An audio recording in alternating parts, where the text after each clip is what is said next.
If you have anyone, if you know anyone who has just graduated from high school, tell them that every Saturday we'll be giving out to universities in the US that will be waiving the application fee. So as you know, they prepare to apply to the local institutions, UCC, Tech, Legon, and all that. They can also be applying to these institutions, for free as well. So every Saturday I'll be telling you about a university in the US that is waiving an application fee. So today I'm sharing about 2 to 3 of them. So get ready, take a pen and a paper, be writing them down so that after we finish with the podcast, you can quickly apply for them. Let's start with this university. It's called the University of Northern Colorado. Colorado is a very beautiful state. From Utah, you go to Colorado. So I was driving from Arizona through Utah to Colorado. You move to Iowa, stuff like that. So this is a good university to apply to. However, this is how it works. So they have the UNC free application period. So they waive the application fee on October 1st, December 1st, February 1st, and April 1st. So if you're watching this video now, it means that the October 1st and December 1st deadline is already passed. The good thing is that you still have an opportunity to apply by February 1st and then April 1st to get the $50 application fee waived. So you can start your application now, and this is for undergraduate applications. You can start. So if you have a high school, you just graduated from your WASI, don't worry about your D7, E8, F9, whatever. This is a free school that you can apply to. Get your transcript, recommendation letters from your high school, and then your WASI results. Then you can apply to this university. Is located in a state called Colorado. The city is called Greenlee, and then you can apply for free. They have a lot of programs, and I'm going to walk you through some of the programs that you can apply for free. So there is aerospace studies. They have analytical chemistry. There's art design, Asian studies. There is biological sciences, business administration. There's also climate science, communication, computer science, early childhood education, elementary education, English. So there's a lot of programs: geography, history, health sciences, legal studies, media studies. So most of the programs you might be interested in is here. The most important thing is that you can apply for free, and you can start the application now, and by February 1st you can submit it. So even if you don't have your documents right now, no problem. Start the application, create the account. Whilst you complete, you can wake up today, write your name, log out. Tomorrow, come and write your date of birth. Then you log out. The next day, go and write your address. Then you can be uploading the document, one after the other. By February 1st, you'll be able to submit it. And when you're applying for this, it means that you are targeting the fall semester 2026, depending on what time you're watching this video. Now, let's give you another one. There's another amazing school which is waiving the application fee for graduate students. And this university is located in a city, in a state called Michigan. I'm sure you might have heard about Detroit. Detroit is the capital of Michigan, right? Is it? Okay. So Detroit is in Michigan, and they have a lot of master's and PhD programs. Guess what? You can also apply for free. And I'm going to show you exactly how you can go about it.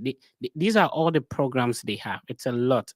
There are a lot of master's degrees, PhD programs. So there's computer science, they have artificial intelligence, engineering technology, geographic information sciences, journalism, kinesiology. There's a lot of programs over here. The name of the university is called Wayne State University. So Wayne is Wayne,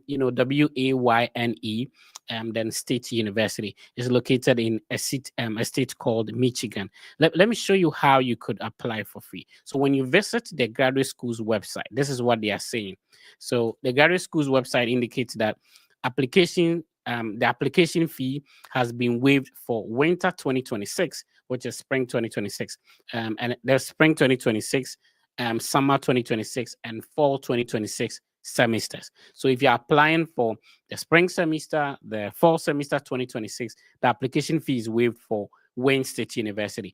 Click on the like button, click on the share button, be part of the conversation. This is the biggest study abroad content platform. The name is The Fred Effect. We do this and every Saturday, where we bring individuals who have been through the process. We have also gone through the process. However, we bring other people on who come to share their experience, their journey, the schools they apply to, which scholarships they are on, what grades they had to apply, how much they spend on the process, so that you can learn from it and be able to um also work on your process. So today, if you are just joining, just shared the application fee waivers for Wayne State University, located in Detroit, Michigan, and then there's also UNC, which is University of Northern Colorado. The city is called Greenlee, and that is for undergrad.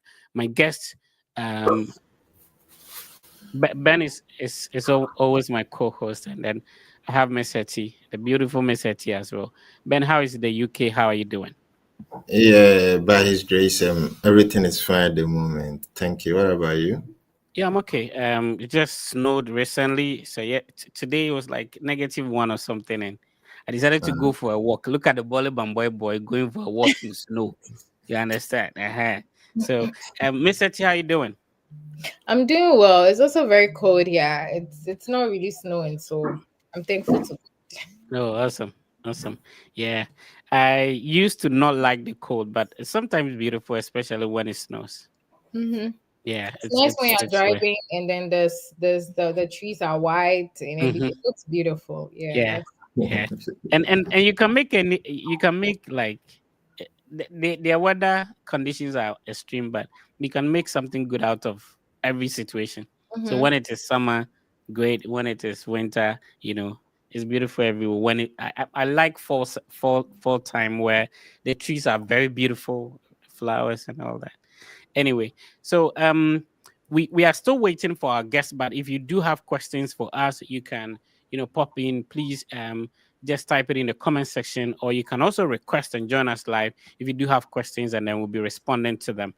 Um, Miss Hetty, talk to us about your YouTube channel, because this is the first time somebody's seeing. Talk to us about your YouTube channel as well. Oh, okay. So hi everyone. My name is Hetty. My YouTube channel is also called Miss Hetty MS, and then Hetty.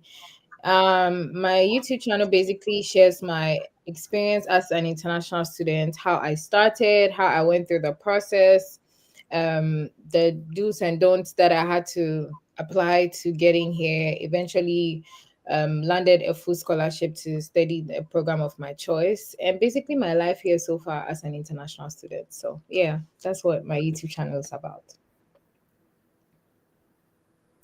Right. So we'll be responding to some questions. Ben is in the UK. Um, he also studied in India and currently studying in the UK as well.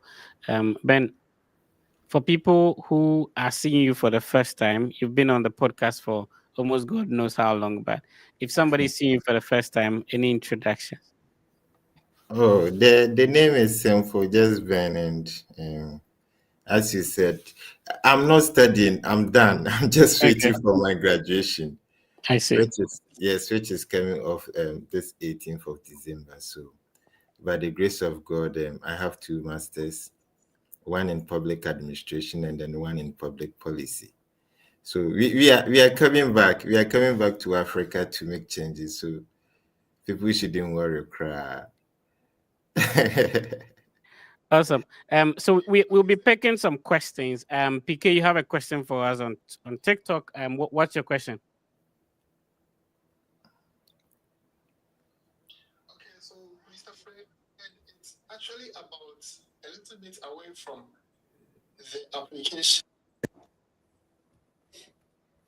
Yeah, go ahead. PK, please go ahead. Okay. I think I lost him. All right. Is it water? Lawson. Okay, Lawson, please go on.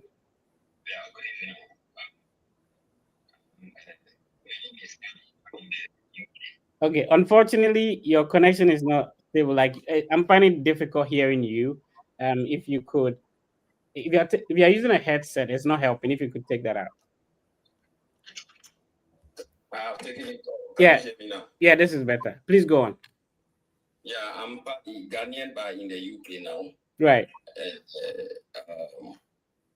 I applied to some schools in the US to do my PhD in special education. Prior to my application, I think my background is quite strong. That is to say, my experience, because I've been into teaching, a prison officer, and here too I work as a care support worker and nursery practitioner. So, doing masters in special and inclusive education, going into special education, PhD seems to be a stronger this thing for me. Along the line, I was not aware of certain clauses in the UK system. So I was having one module to complete my master's here in the UK. Then I failed a module and I have to withdraw from the course. I don't know how this is going, though I'm taking the initiative to address this to all the schools,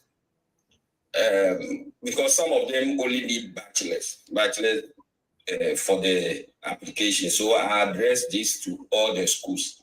So I want to know if this is going to affect me in any way. Okay, so you mean that your transcript contains some courses that you had to reset, right? Is that what you're saying? No, I'm not allowed to resit again because I've exhausted the attempt, and for that matter, it was a core model.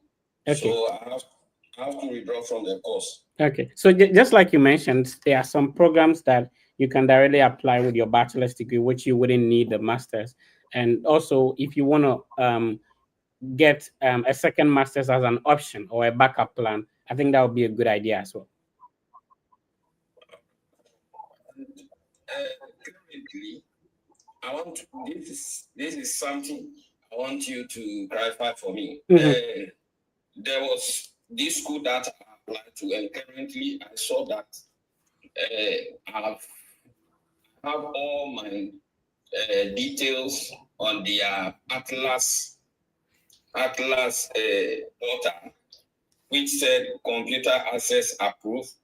See I-20 generated, but the I-20 has wrong date.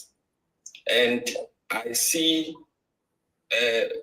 service, my current address and everything there. Does that necessary? Though I have not received official formal letter yet. So I want to know if that means that I've been admitted. That is not enough information for me to say yes or no. Which university are you talking about? It's Indiana University. Is it are you Bloomington or are you? Yeah, Bloomington. Okay, so you need to have an admission. Like what happens with that school is that immediately you apply, the international office will start emailing you for passport and other things to continue the process. So you need to make sure that you have received admission, because that does not mean that an I-20 has been issued yet. All right. Let's talk to another person. We had Dawson on, but I think he's gone. All right. Let's see if you can also request to join if you have some questions for us about your application process. Our guest will join us very soon and we start. If you just came in, we shared the application fee waivers for two University of Northern Colorado and then Wayne State University in Michigan. So you can rewatch the video so that you get that. And we'll be doing this every weekend. So for those who have your high school results ready, whatever results you had, don't be disappointed in yourself. There are schools you can apply for that will be sharing application fee waivers every week if you are supposed to join us. Ben, you want to comment? Yeah, so just as you are saying, I think just to add to what you are saying, one other thing that some of us we don't know is that, you see, out here, it's not just really about, let's say, continuation of what you have done. So for instance, if maybe your bachelor's is in education, then it means that you have to continue with education, a master's in education, PhD in education. No. And so and also, like, let's say if maybe you did business at your bachelor's or senior high school, it doesn't mean that you have to continue. They understand that along the line, you can make wrong choices or wrong decisions, or based on the situation, you can choose wrong courses. No problem. That's why they give you the opportunity to write statement of purpose or personal statement, or like they don't just take the decision based on your transcripts. You submit your CV and other things. So they look at all these things to take a decision. So please, my advice for you is that don't don't give up, or don't be tense out when maybe you realize that what you hold now or your background at the moment is not really good. Like you don't have the good grades, or you think that maybe you did education and now you don't see top, so that is the end of your life. No, that is not the system out here. The system out here has been designed in such a way that they allow you to become whom you want to become. It even surprises you that in the middle of your program, if you still have a different like passion, the system is flexible in such a way that you can switch. So please don't let this your initial background decide your life. Try and then understand how the process works, and based on your passion, just feed it into your application, and you'll be able to move. It even surprises you, you can move from business to engineer to an engineering program. That is, if that is where your passion is. So don't give up on yourself. Don't be harsh on yourself. Just understand how the things are being run. And then, of course, the Freddy Fair team is available 24/7. Let us understand your need, and we'll be able to give you the appropriate guidance so that you'll be successful throughout these studies. It is our hope that as many as you want to study in any different country or in abroad, like, we should be able to assist you. That is our passion and that is our motive. Because if you can study outside for free, then why should we sit on the strategies and the tricks that you may need? We will never do that as a team. So let us know your situation, let us know your problem. If it is very critical, try as much as possible to schedule the one-on-one conversation. You have time. Even if we have to take you through the mentorship program, you have time, guide you through, so that you become successful with your study abroad journey. Mr. I'm curious, what did you study at high school? I studied general arts. And then you move on to study what at the university? I studied general arts, and then I went to do business for 1 year. Okay. And then I went to study public relations. Oh, I see. Yeah. And from public relations, you got masters in communication. Yes. Oh, I Yes. see. Yeah. And what I love what Ben is saying, because somebody does like maybe home economics, and she doesn't think that maybe she can switch to a different field. If you studied general arts, maybe you did CRSP, you can't come and study PE abroad. You understand? So you can move to computer science if that's what you want. They give you the flexibility to choose whatever program you want. Unlike, I didn't do science at the high school, so I can't study medicine. It's not done. You can switch to any field you want to. I don't know if Messi, you want to come in, but we Yes. pick some questions. Yeah. Yeah, sure. I just wanted to add on a bit, I mean, to what Ben said and what you just said, actually. I think one major thing that I always say, and I think Fred makes this very loud and clear, is for you to embark on this journey, you need to research, because regardless of your background, you can get into certain fields. Even in communication, there were people who came to do the program not from a communication background. People came from tourism, hotel management. It's, for instance, communication is a program that it's important in every field. So regardless of your background, you can still get into communication. It's just how best you're able to write your statements of purpose, just like what Ben said. And the most important thing is you need to ask questions. Like, don't feel that somebody's experience, because they might have your same background, it didn't work for them, means that it's also not going to work for you. Like, as much as possible, utilize the resources that you can, and don't limit yourself because you feel like your background is not going to get you into certain programs or spaces, but rather reach out to whoever you need to reach out to for mentorship or for guidance. And if it's the department that you can reach out to as well, ask questions like, this is my background, this is my transcript, I want to know if I can apply into this program, or I'm a good fit, or I'm a good candidate. The worst you can get is not a response or a no, and it doesn't end there. You can always look out for other avenues and alternatives to still go ahead and pursue your study abroad dreams. So don't feel limited or boxed in whatever background that you're in. I know somebody with a communications background who's currently reading project management. I also know somebody with actually a medicine background, and that person is currently doing data analytics. I was so shocked because I never thought it would be possible, because some of us have been preconditioned to have the mindset that, oh, once you get into science you have to do medicine, you have to go all the way and become a doctor. No, but you can get into computer science, you can get into data analytics, you can get into accounting.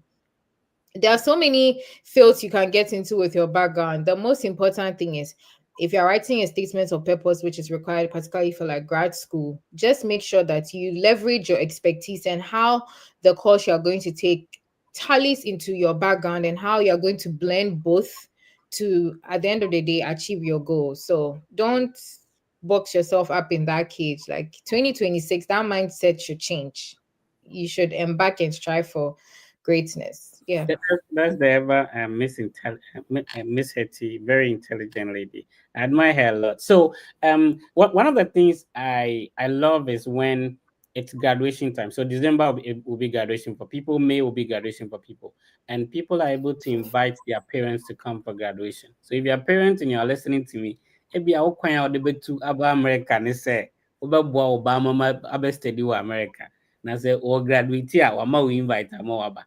Shout out to all the parents who are criticizing their kids for having D7, E8. Umana na bit more about America. Perfectionist, please go on with your question. Okay, thank you very much. So this is out of what we are doing here, but I would like to ask that before I go to my main question. Right. So my daughter is an American with American citizenship, Mhm. and she's just 6 years. So is there a way I can pass through her to the US? Is there a way, can I apply for a school for her or anything? Can you apply for a school for her? Yes. She's already in Ghana. Yeah, she's in Ghana. Oh, okay. She has American Oh, passport. then she doesn't need to go through the international student route. So you just have to apply to school, and then she can come. Or she can come and then work on the application, because the processes differ from when you are applying as an international student. So you can apply for maybe a visitor's visa, or any other category of visa, then you can come with her. Okay, so one question. Mm.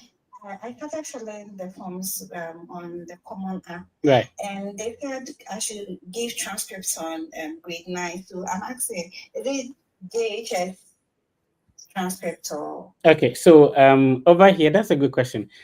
So Miss Etty, grade 9 will be what? Because I know 12 will be like high school. So grade 9 to 12 is senior high school. So that's it. Senior high. Yeah. So grade 9 is high school. Senior high is 3 years old. What? So you see, high is 3 years. they have what we call the K to 12 system. So if you are at grade 9, 10, 11, 12, so I think it starts from 9 to 12 is the high school. I don't know if you get it. 12 is senior high. So the 9 is JHS. Yeah, so that is high school. before my diploma. Right. Oh, okay. Okay, thank you very much. Okay. So you are applying for school for yourself or for your kid? Okay, she's gone. Abena, how you doing? Hello, I'm doing well, and you? Yeah, Abena, go ahead with your question. Okay. So, I also have a bachelor's degree in agribusiness. Mm-hmm. I started the process, I think, 2 years ago. The last year, fortunately, I was able to get some admissions. I was actually focusing on Canada, and I got some admissions and partial entrance scholarship, Right. put it that way. But unfortunately, I couldn't make it through because of the visa processes. Right. Yeah, so this year I actually wanted to consider the US and see, but it looks like most of this. You don't consider US. US na ya brutri no. US they don't consider. Okay, so consider US. They say what the US had to do for me. Abna abotro. US they don't consider because who apply to US. What they say. Apply to few schools. Right. I got 2 schools, but the one that gave me the funding was very small. Yeah, can say. Abna, what happens is that the US schools, you can know whether they are going to give you funding or not before you apply, right? So the question is that did you talk to somebody in there, ask about the admission, ask whether they give scholarships before applying. If you didn't do that, Yes. that's when it ends up with, you getting the admission without the funding. Yes, I did that because I've not been on your live before, but I've really been following you. Okay. So I did that. Yeah. I've forgotten this one of the school. Even the professor told me that, like, looking at my credentials, it's good. So I should go ahead and apply and they are funded. But unfortunately, after applying, I didn't even get even a single. So what happens is that not all the admission letters will come with a funding on it. So sometimes you have to do something extra. So for example, once you get the admission, you email the same professor you said you talked to, and then ask that, okay, you are grateful for being considered for the admission. So will the admission automatically come with a scholarship? If so, when should you wait for that scholarship letter? If it doesn't come with automatic scholarship, what is the link or what is the application document to apply separately for the scholarships? You understand? So not all the letters are automatically going to come with a scholarship. You may have to take a second step. So for example, my first university that I came to, the scholarship letter was part of the admission letter. My second university, after getting the admission, it took like a month before my scholarship letter came. Do you get it? But I had to do an interview and all that extra. So when you have the admission, that is the first step. You need to speak with somebody and get to know that is there a separate application process for the scholarship. So if the document does not contain the scholarship information, that is not the end of it. So my whole is I'm a bit confused. Mhm. I don't know. I'm just thinking that maybe my program is the reason I'm not getting. What program have you been applying for? I did agri, so I've been applying for agri-related programs. Okay, so the first thing is that we first of all have to figure out if the department will offer you the scholarship. If you gain the admission, don't just sit down waiting for anybody to get in touch with you. Rather, talk to the department head, ask if you have to submit a separate application or the scholarship would have to be an interview form, anything like that. Then you can move on. Fred, can I add something? Yeah, go ahead. Yeah, so I think she said she's applying for agric related courses, right? Right, yeah. I think she could also check Southern Illinois University Carbondale. I know they have just a few people in that program, so they have like scholarship available. And then also Louisiana State University. Okay. So I have, yeah. Did you get it? GRE. So that's not a problem. You see, Abena, you can't say complaining, you be complaining the whole deal. So if they you see GRE on the website, there's a way to go about it. Like I said, email the coordinator. No, what church in Museo. mini GRE no. Now still na make me apply and so there are two things. They could say yes or no. But so who GRE no website. So now my non kwabu abemsa will apply there. Then you are never going to make a progress. Yeah, so it's always communication. A therapy application, no deadline term. If you talk to somebody that na me train be binti na me apply madaroma, even though some who said term no me apply na there's a possibility they could say yes. Let's stop complaining and let's look for answers. You understand? Yes. All right, let's move on. Nice talking to you, Abena. So we move on to another person. Let's see. You can also request and join us live. As we wait for our guests, we can be responding to your questions. Ben, can we read some comments and over here and then start responding to them? Somebody is asking me to use English. Mr. Brofo, me a PhD new, Charlie. Obviously use English. All right, Jeff, I hear you. I'll be speaking English throughout. Let's see. Ben, let's go on with this. Your microphone is muted, Ben. Hello, Ben. Your microphone is muted. Yeah. Oh, good evening, TFE. I'm from Ghana. I have bachelor's degree in accounting with CGPA of 4.2 for first class. Was a TA for NSS. I have 3 years professional experience. I want to study MED, Higher Education Administration Affairs in the USA. Can you please assist me? So the question is, what assistant? Okay, so Darlington, you said that you have a bachelor's degree in accounting. Okay, that's nice. And then the CGPA is 4.2, first class. You said you was a TA doing your national service, and you want to. Oh, that's good. So what happens is that with accounting background, you need to figure out first if they are going to admit you having that background. So there are a lot of universities that already have that program. I can name a lot. Ohio University, Westchester University, Seton Hall University, um, um, Ohio State University. There's University of Michigan, Texas Christian University. There's a lot of them. If you check out University of Alabama at Tuscaloosa, they also have such a program as well. So you have to simply email them and then figure out Urban University in Urban, Alabama to have such a program. There's a lot of them. Florida International University, Festus is at UMass. There are a lot of them. So just email them so that they know that you have this background, and then you can ask whether you can go ahead and apply or not. All right. So this is Ben. This is another person. Copy. Okay, Kobe is saying that, please, what of using FIFA World Cup to come to the USA? You have to Need more apply. information, have appointment in 1st June. You have to apply for a visitor visa. You said you have an appointment on 1st June already. So all you need to do is to be able to make sure that you qualify for the category of visa you're applying for. And you build your case very well. If you do not have somebody to go through your DS-160 for you, please get somebody to do that so that there are no mistakes in that. I don't think that should be a problem at all. Yeah, Fred, and you also say that I think they should read a lot about the information concerning the World Cup, because they are bringing like some policies and some things that help with the whole visa process as well. So you might want to make sure to be up to date with that one as well. Awesome. Yeah. The draw is in, and then I think Ghana has Panama, England, and Croatia.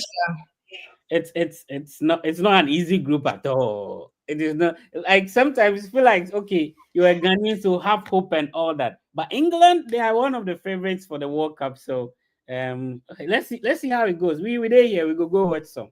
So yeah.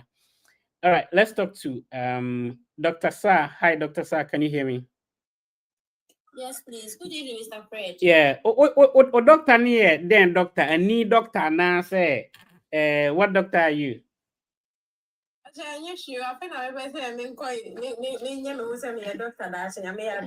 And TikTok branding guano. Hi, TikTok branding. Young girl doctor Vici. TikTok doctor Vici. So we have to chance graduate and then any first time journey or like Right. and me that so me kind of be comment or say we apply for school by design for transcript. Right. It's me besides like me assisting na come apply me better inquire next thing home. And I think I help with a link and our schools need to miss me apply my next room. Yeah, sure. So yeah, started with document was here. What may akwajo transcript, you know?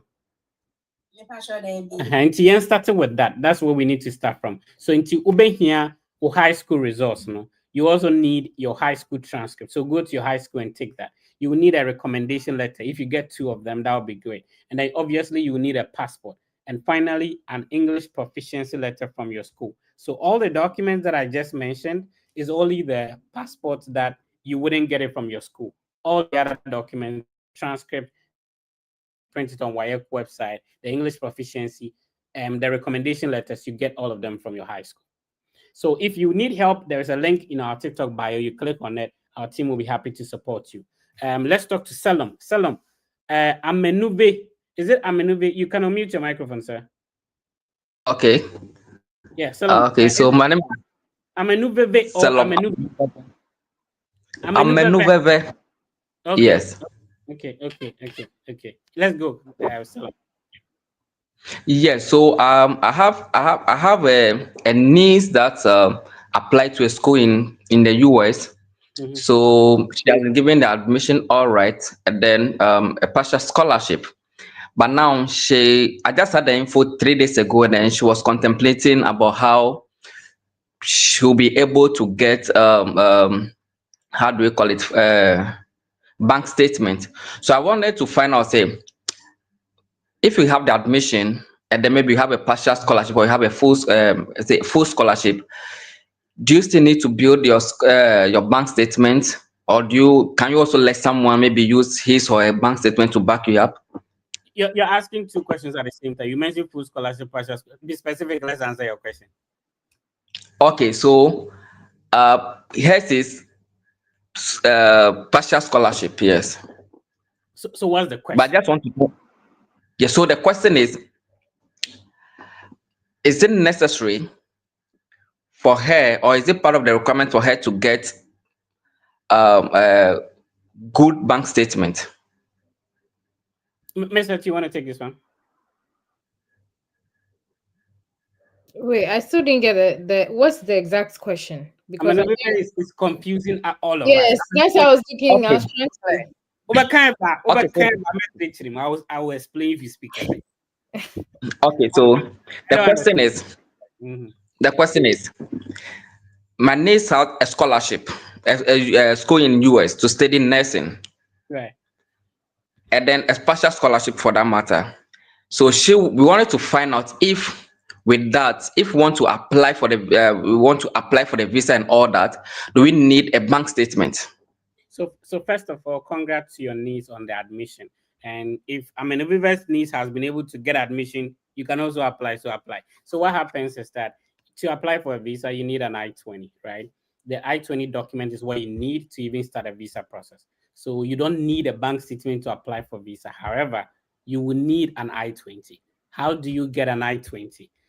You should be able to prove to the school that if the cost of attendance is, for example, 1 cedi, and then the school has given you, let's say, 70 pesos, you should be able to produce a bank statement of 30 pesos to supplement that. You understand? So if they have taken care of all the 1 cedi, you may not need a financial statement.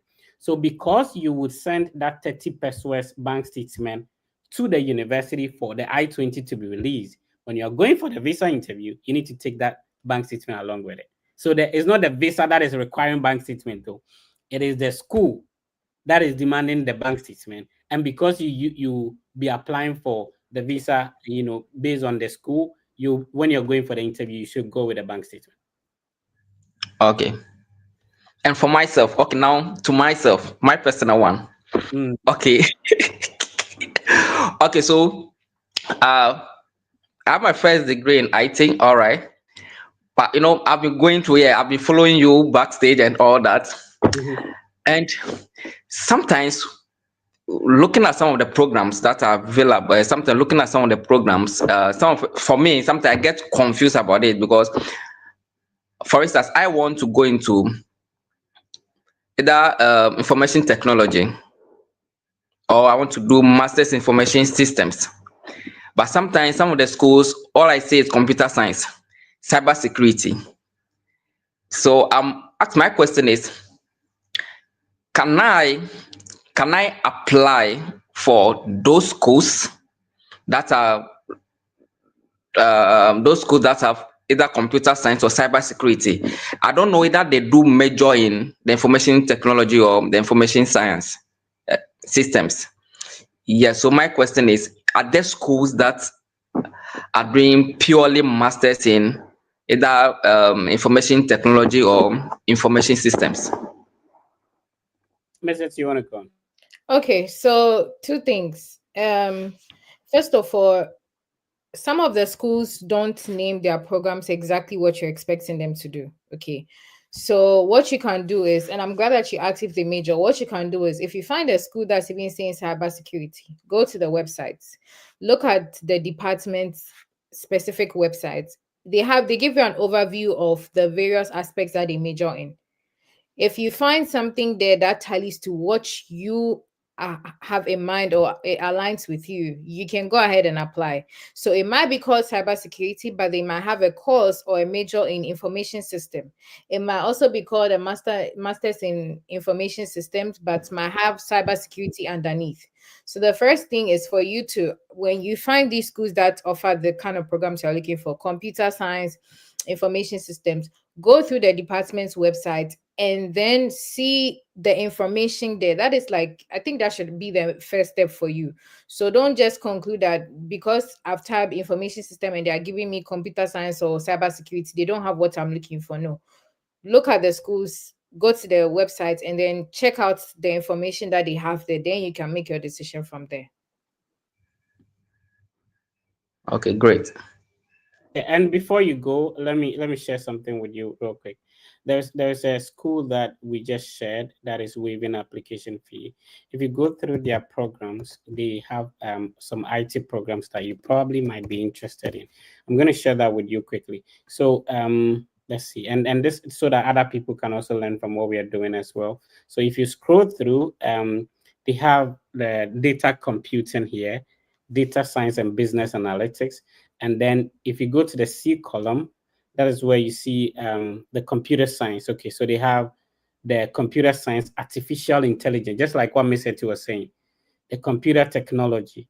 And then and so you would decide whether you would when you see computer science, just like Miss Eti said, you need to go through their website. That is where they have a concentration in artificial intelligence. I don't know if what I'm saying makes sense. If you go to computer, they might have a concentration in that. We appreciate you for coming on. Thank you so much, Selim. All right, thank you. Let's put another person on. Except maybe Ben wants to come in, but let's bring another person on. Let's see. Samuel. Hi, Samuel. How you doing? Hello, Samuel. Hi, Samuel. Okay, Samuel is not ready. Cynthia. Yeah, you need to speak up a little bit. Hello, Fred. Good evening. Yeah, good evening. I just have one question. Okay, it's hard hearing you. Are you using a headset? Cynthia, are you using a headset? Okay, let's talk to. Oh, hi. Oh, how you doing? Hello, please. Good evening. Yeah, this is Claire. How you doing? Yes, I'm fine. How are you? I'm okay. Go ahead with your question. Yes, I'm asking this on behalf of my little sister. Okay. She has been giving admissions. Mm-hmm. Yeah, but all the scholarships are partial. Okay. So I was just asking if there's any way to change it to fully funded one.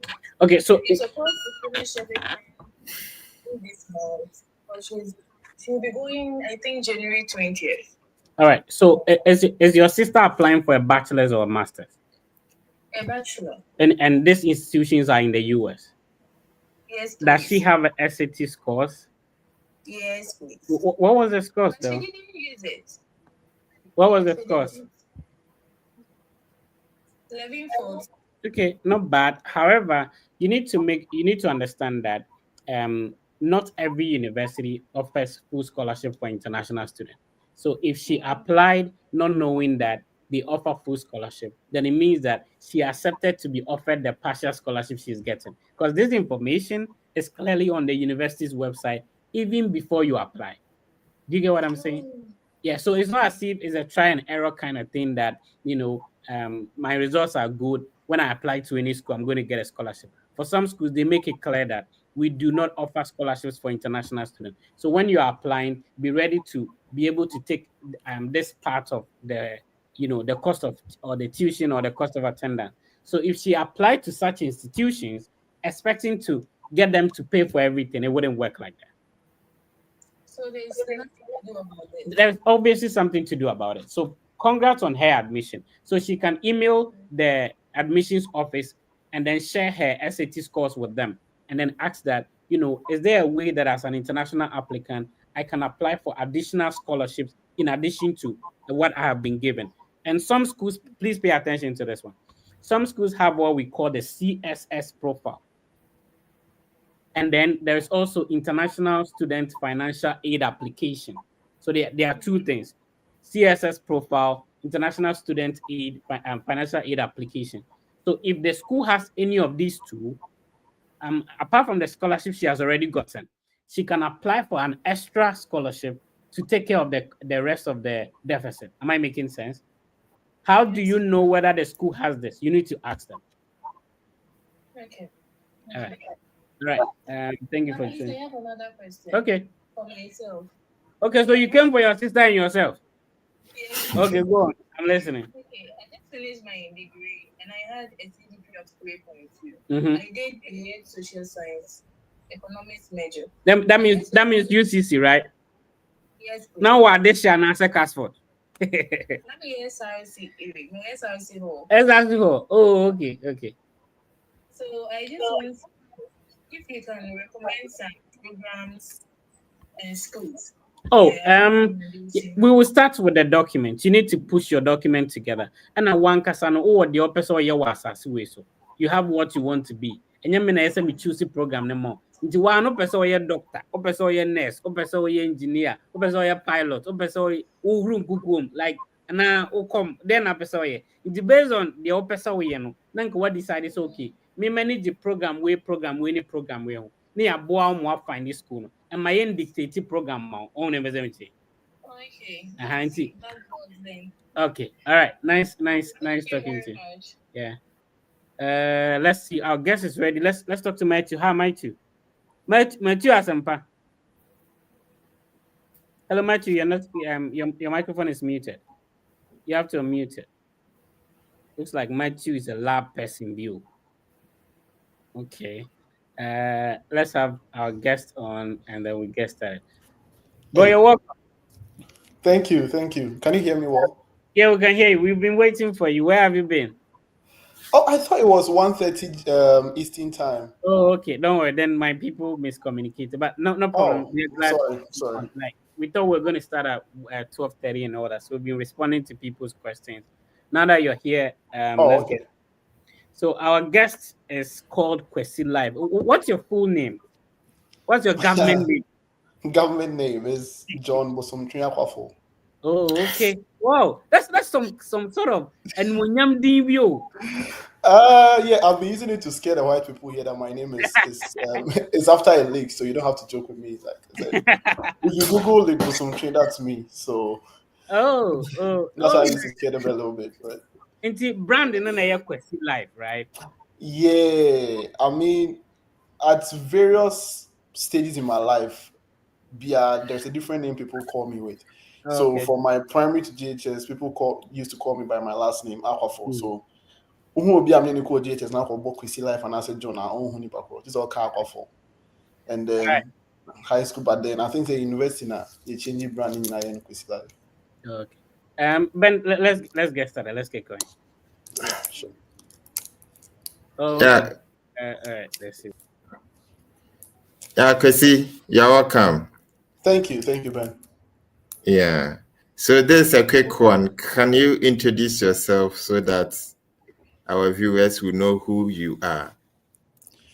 Yeah, so my name, just like I mentioned, is John Omotumji Akwafo, but we are in the US. So I usually go by John Akwafo, but what people usually know me with is Kwesi Live. I'm currently pursuing my PhD in Media and Communications at Bowling Green State University. I did my master's here as well in public administration, and my undergrad was in political science and Russian at the University of Ghana. So um, give or take, I've been in higher education since 2016. I've only had 2 years break between that. Even one, I think, yeah, one was for year abroad studies in Russia, and the other one was for my national service. And then I've been in higher education since. So I think that's a little bit about me. Yeah, I've been here since 2022 August. Um, Graduated with my master's in public administration in 2024 spring. That was around April May, and then I started my PhD in the following fall, which was last year, 2024. So I'm currently almost done with my third semester in the PhD program. Oh, okay, that's interesting. So, welcome to the biggest study abroad podcast with the Yeah, I know Freddie that. team. Yeah, so today I'm here with Miss Hetty. Do you know the Miss Hetty always confused me? But that one we talk about it later. You know this people. Miss the MS, it always confuses me, but we talk about it later. So Yeah. today I'm here with Miss Hetty, and you know our mission is simple, just for you to show us the way. Yeah. Yes. So from Ghana and then to US, now doing your after masters, you're doing your PhD. We know that you've gone through a lot and you know a lot of things. You know what the Fred effect is doing is that we are not interested in throwing eyes into the eyes, throwing dust into the eyes of our followers. So we want them to hear from the people's own mouth so that they can make the decision for themselves. And sometimes we think that there are a lot of things that you guys know that we don't know. You know, in education, you'll be told that no one is repository of knowledge. And that is the core principle of the Fred Effect team. So we believe that we don't know everything. We are not God. Therefore, we have to allow people like you with the in-depth knowledge, with your huge experience, so that you help some of us who are still in the northern part of Ghana, western part of Ghana, struggling. We don't have adequate information. You know the funny thing, people keep on frauding others. Those with the limited information, they keep on frauding others. So today, Miss Hetty and I will have to make sure that you give us one of the finest information so that our viewers can learn from it. So, Miss Hetty, Kwesi is live. Oh my God. That's a nice way. That's true. Anyways, welcome to the Study Abroad podcast with the Fred Effect team. I think I know Kwesi Live from the mock sessions. So Really? because I also came around the same time we did. So I remember you very well. Okay. So it's good to have you here with us. So, anyways, we're going to kickstart the conversation. And just like Ben said, we basically want you to take us through your process, how you did it, and how somebody else watching you today can also equally do it by listening to you. So it's not like hearsay. So let's take it back a little bit. Okay, let's take you back. When you were giving your introduction, you said you did political science and you said Russian, right? Yeah, Russian, yeah. Russian language. And then you came to do public admin, and right now you're doing media and communication. So it's a whole lot. So let's take you back a bit to 2022 when we used to do the 4 a.m. mock sessions. So let's take it back. And what made you want to start your study abroad journey in the US and not any other country? So this is the crazy part, right? The US was never part of my dreams to study abroad. I wanted to live here maybe in the longer period, but then it wasn't when I was thinking about studying abroad, US it wasn't part of it. One, mainly because of the GRE requirements, which I never wanted to do a GRE. I never had the time, the money, and the quantitative skills to do GRE. So it was never a part of my dreams. So it started before I came into the University of Ghana. I remember there was a MasterCard Foundation scholarship then that my brother showed me, but then it was so many things. I didn't have the knowledge. I didn't have any. I didn't even know that there were YouTube channels that I could watch to get the understanding. So I remember I made it through the University of British Columbia in Canada. I made it through to the interview stage, and that was it. I gave up. I never submitted my application fee and whatever. So I ended up at the University of Ghana doing political science and Russian.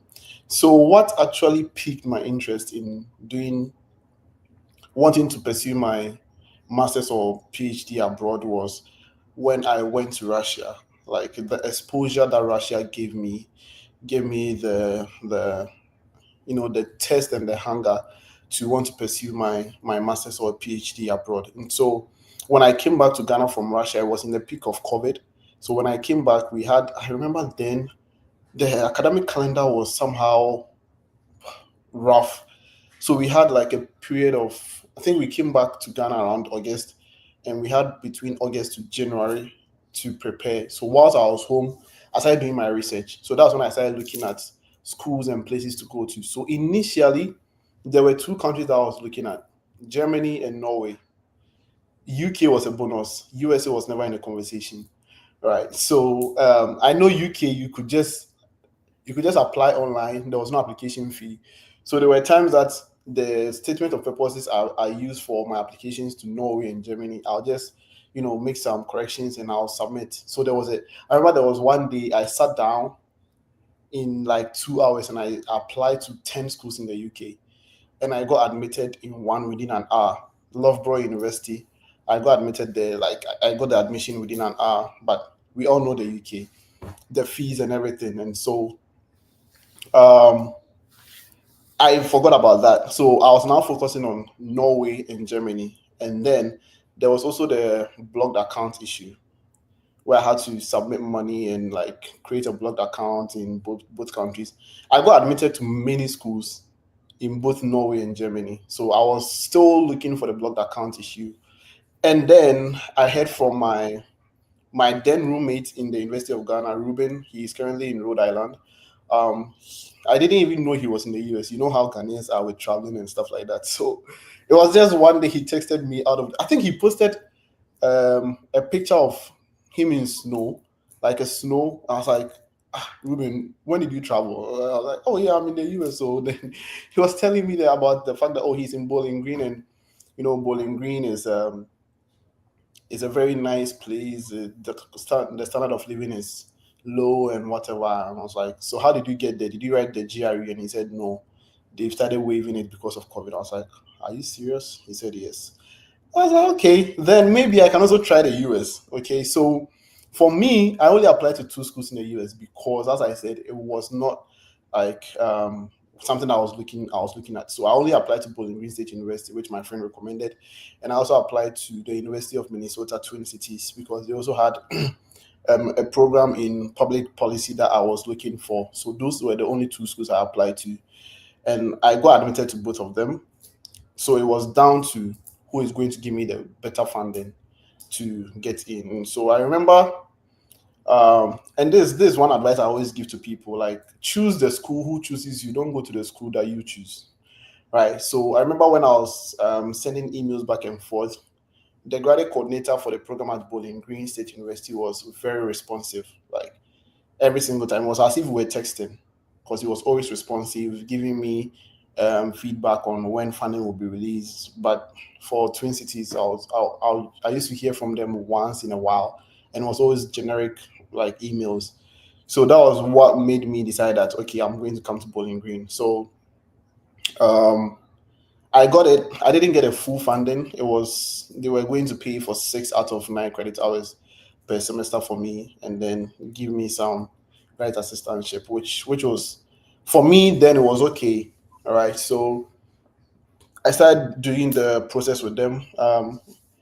I kind of forgot about Twin Cities for a bit, even though they gave me some funding, but I just didn't feel the vibe. Like I didn't feel like I would feel welcome when I go there based on the vibe that I was having with the department. So I decided to choose Bowling Green, and that's when it started. So that was how come I decided to come to the US. The Germany and Norway schools were still there, and I had to do the the difficult thing of sending like rejection emails back to them that unfortunately I'm not going to accept the offer, because I know Norway, for example, the program that I was accepted in was very competitive. I think they were admitting just 6 students, and I was one of them. So they needed me to let them know that I'm not coming so that they can give it to someone on the wait list. So I had to let them know that I was no more coming and that I'm pursuing the USA. So I gave up all those dreams and decided to just focus on the USA.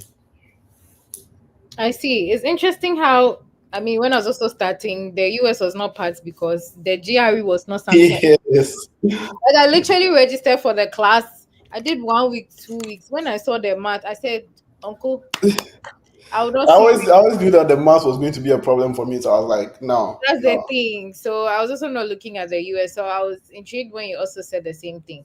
Now let's dive in a little bit. So like you mentioned Bowling Green State University. Was that like the only school you applied to and got admission into? Yeah, so for the US, it was just Bowling Green and University of Minnesota Twin Cities. I know there were some that I started, but I never finished it because Okay. of various reasons. Probably either they were demanding too much, like some of them demand that you do something with your transcript. I've even forgotten the name. Evaluation. Evaluation, $235, bro. I was doing national service then, and allowance were not even coming. And these things, I was mostly using my own income to do it. So I remember I had two friends here in the US who were very, very instrumental, and I always say thank you to them. They are my best friends. One of them helped me with the application fee for Bowling Green, the other helped me with the application fee for University of Minnesota Twin Cities, and they even contributed money to pay for my service fee because then like man was broke in Ghana. I didn't want to bother my family and everything because they were my family was like stay in Ghana and work for a while. I remember my brother was trying to do some connections in some of the companies for me. I was like, nah, I'm really done with Ghana. I don't want to stay in Ghana anymore. So I was like, it was more or less like you're on your own now. Because we say you stay and work, you say you don't want to work.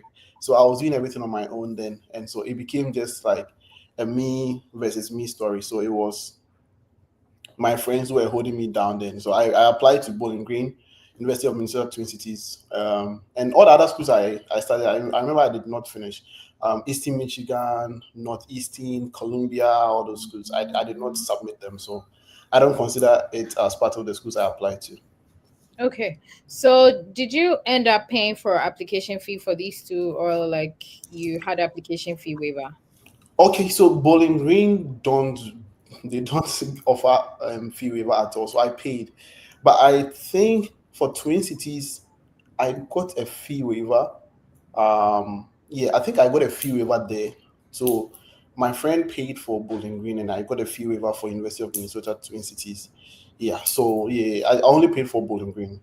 Oh, okay. So wherever this your friend is, like shout outs to your friend because Oh yeah, it takes like good friends to actually, look out for you and want you to succeed to make this sacrifice. So wherever this friend is, special shout outs for making Kwesi Live come to the US. they are my people. We are That's always in touch. That's good. That's good. So, just a little bit more before like I have Ben also take over. I'm interested in the visa interview, or even before that.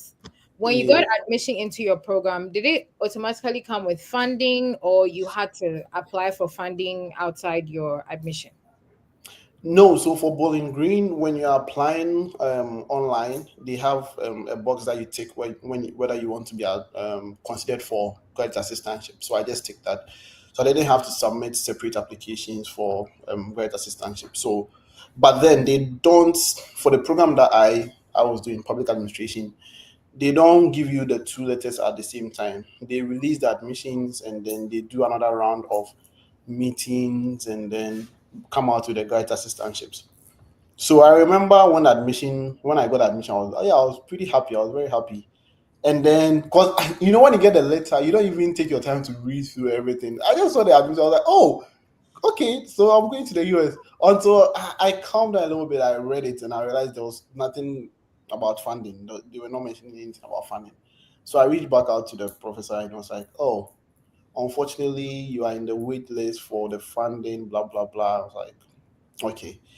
And a few hours later, he came. I was like, "Oh, I'm sorry. I think I was trying to send a message to a different John that you've been awarded partial funding that will pay for 6 out of 9 credit hours of your tuition, and then half credit assistantship, right?" So for Bolingwe, what happens is that when you are giving the half, it means you're not getting the full amount, which is about 10,000, which I felt wasn't enough for me. So what the grant coordinator suggested was that I look for other funding places on campus. Some of them may give me full funding. So I applied to. So I remember I went to the website where they have the job listings. I sat down one day. I applied to every single position that I was qualified for. Every one of them that had a qualification that said they also want students from public administration department. I applied for every one of them. And so I think at a point I got a couple of interviews, and then I got accepted to be the GA for Asian Studies and International Studies. So I now got like full tuition and full stipend, and then the partial tuition. So I was able to use that too. So we'll go into. I know you want to ask questions about the interview, so we'll go into how that affected the interview later.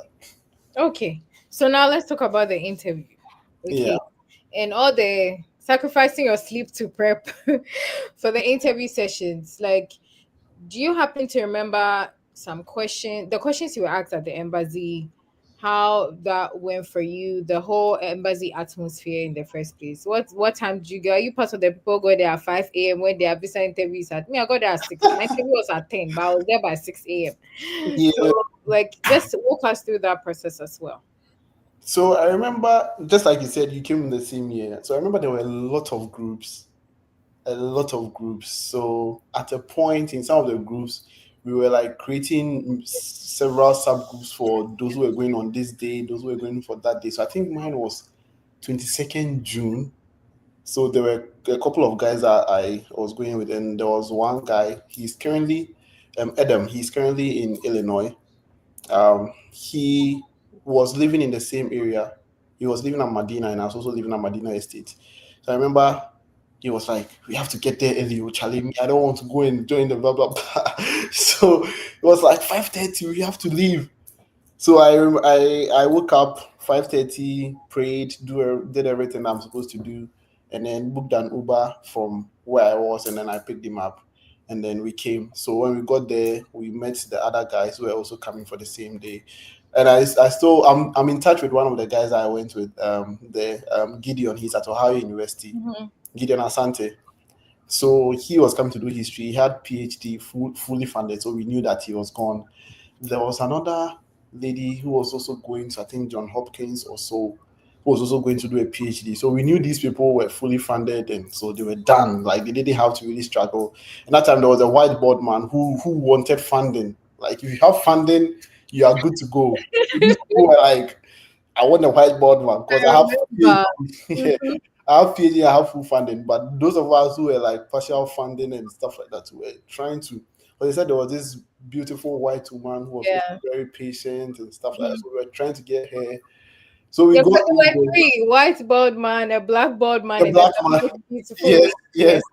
So we got in there, and I remember that day, that interview day. I remember it very well. I remember Sarkodie and his wife and his child were there, medical. So the place was very crowded. Like people who have come for the interview were looking at medical and yes, I was very patient in the line, trying for it to get to my turn. So when it got to my turn, I think that there were a lot. So they brought this new guy in who was like very young. So I know people were going. Gideon was ahead of me a little bit. The other guys were also there. So Gideon got his approval. I saw him and then he was working. I was like, good luck. I was like, okay. I was very confident then because I was waking up 4 a.m. to do mock interviews. I had studied. I was very confident. And it got to my turn. I started speaking with the guy. He asked me, where are you going to in the US? I answered. What are you going to do? I answered.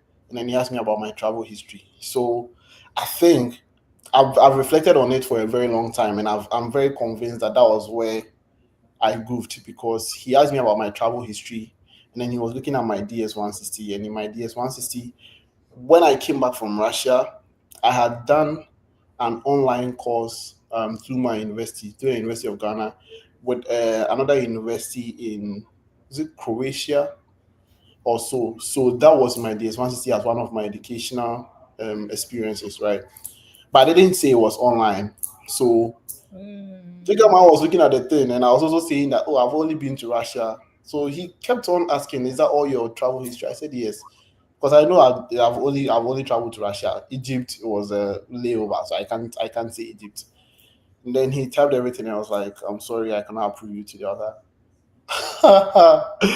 It was crazy, and everybody behind me, because I remember I used to also do mock interviews, so there are some people behind me who knew me, and I was denied. I was like, wow, shocking. So I took my paper and I left, and then I went to meet Gideon and other guys. There was a guy, Adam, for example, went to Cote d'Ivoire. He was also fully funded PhD. He went to Cote d'Ivoire. He was denied. He came back to Ghana. He was denied on the same day that I was denied. So I took my L, went back home, went to sleep. I think it was the earliest day I had ever slept in my life. 12 p.m. Slept. Were you able to find your way home? I think Gideon was leading the way. Because Adam was his second rejection, so he was okay. He was very composed. But me, I was never expecting it. It was like, because it was a struggle to get an appointment date in the first place. So getting there, I knew that I had prepared, I had prayed, I had done everything. So this was going to be the time. I'm just coming back home with my visa, and it didn't happen that way. So I came back home, told my sister, told my brother. So now we're thinking of what to do. Do I go back to the Germany thing, or like should I still pursue the US? But then God being so good, I didn't have full funding, as I said. Like my tuition wasn't full. So I came back, I emailed my graduate coordinator in the office that gave me the full stipend at their GA, that this is what happened. I got denied, and I think at that time I thought it was because of my funding, because the deficit was around 16,000. So I thought it was because of the funding. So I told them it's because of the funding, and they were like, okay, they will see what they can do, right? So they said, okay, if I can get another appointment date, I should look for it. They will see, they are going to look at their budget and blah, blah, blah. I wasn't really hopeful, because these are Americans. If they say they don't have the money, they don't have money. But I remember then I still had my emergency appointment valid, right? So I went to buy a new MRV, and luckily for me, the emergency was still there. So whenever they release emergency date, I could see it. So that was how I got another date within 3 days. I got a new appointment date, and then I booked. So immediately I booked that. I think it was around 5 a.m. Around 8 a.m. I got an email from the department that I was going to GA for, that miraculously, whatever, they've been able to get more funding to cover the extra 3 credit hours. So now I'm going to be fully funded. It's like, thank God. So they sent me that email. I was like, okay, now I'm going to prepare. So I started preparing, and then unfortunately, the International Student Services here was not able to give me a new I-20 before my appointment day, which was two weeks after my rejection. Right, so I went to the interview again on a Friday. I got there. For whatever reason, the system was not working on that Friday. So I was inside the building in the line, but we had to come back home. They gave us a slip that we should come back the following Monday. And all this while, I was like, you know what? I'll just trust God. I think God is doing his own things, because why? Like, it's the US Embassy. And as at that time, I think they were trying to come back to the usual appointment and everything. So it was a big shocker that their DS-160 system was down on that Friday. So I went on the Monday, and guess what? I was in the line, and I met the whiteboard man. So You are kidding. I'm not kidding. I met the whiteboard man, and I don't have my I-20 with the full funding on. So how am I going to convince him that I'm fully funded, but it's not my I-20? So he took my passport. The first question he asked was, what did you go and do in Russia? In a very harsh and very like confrontational tone.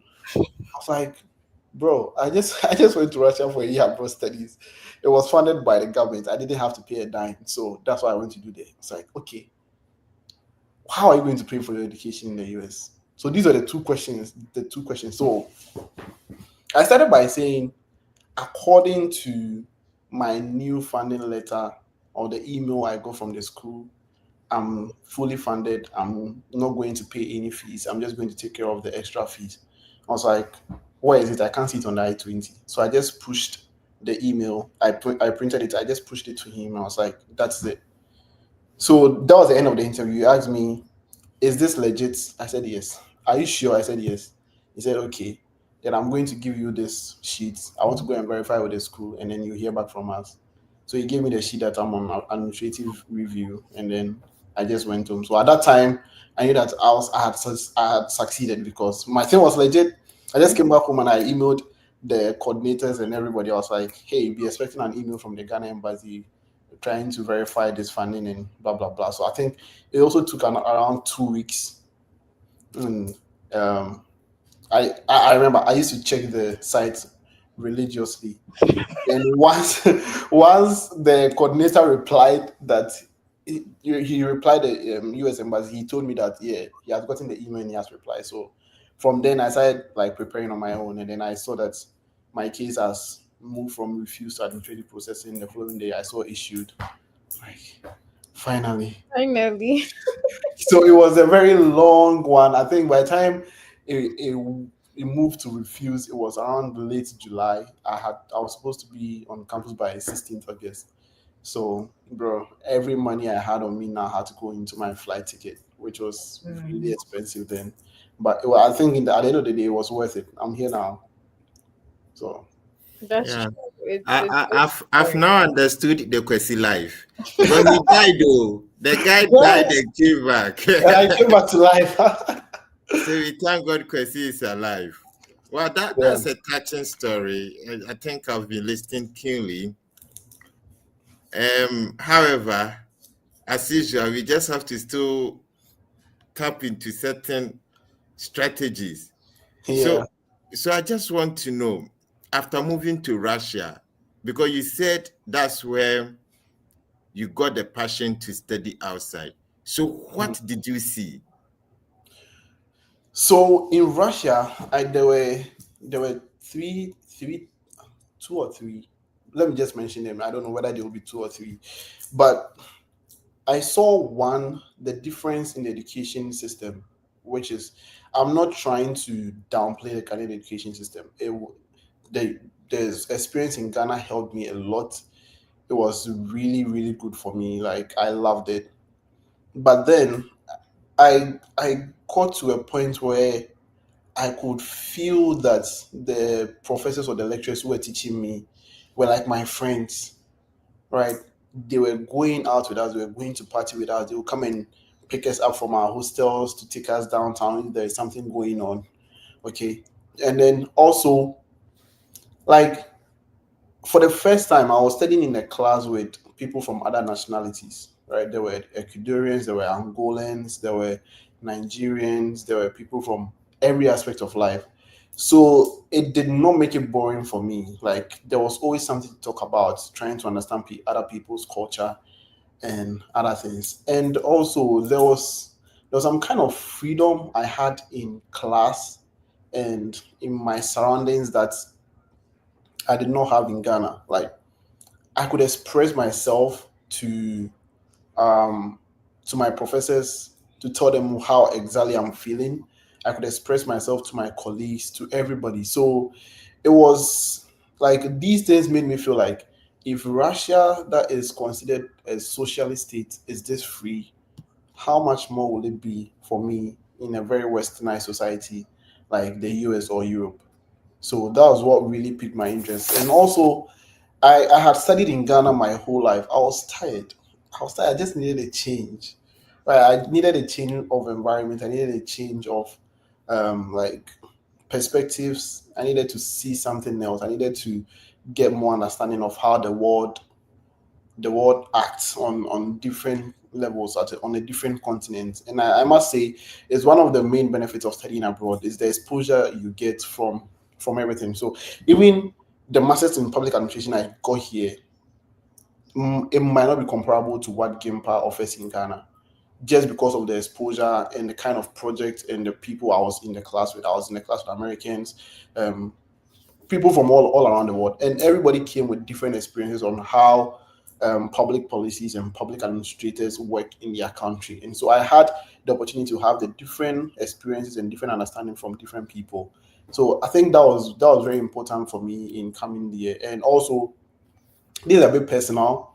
The time that I started working on mine, thankfully, my sister, who I'm very close to, and her kids, who are my nephews and nieces, very close to them, they also won the visa lottery and were coming to the US, right? So it was like, bingo. So like, it's just like a family moving here and all that. So it was, they were all very important. But I think Russia opened my world to different experiences, and that exposure made it so that I'll not be comfortable studying in Ghana again. Maybe I can come back as a professor and teach and give that exposure to people, but it wasn't going to be comfortable for me staying and studying in the same classroom again. Okay, that's a nice one. So you mentioned change. So now we want to know, how has studying abroad, studying in Russia, studying in US has changed your life? And is it something you would advocate for us to also join you? 100%, every single day, every single time. So this is the thing. The people I went to study in Russia with, who were 12, I think now there is only 2 or 3 people back in Ghana. Everybody has traveled because we all saw the experience, and when we came back, everybody was like, I have to go back.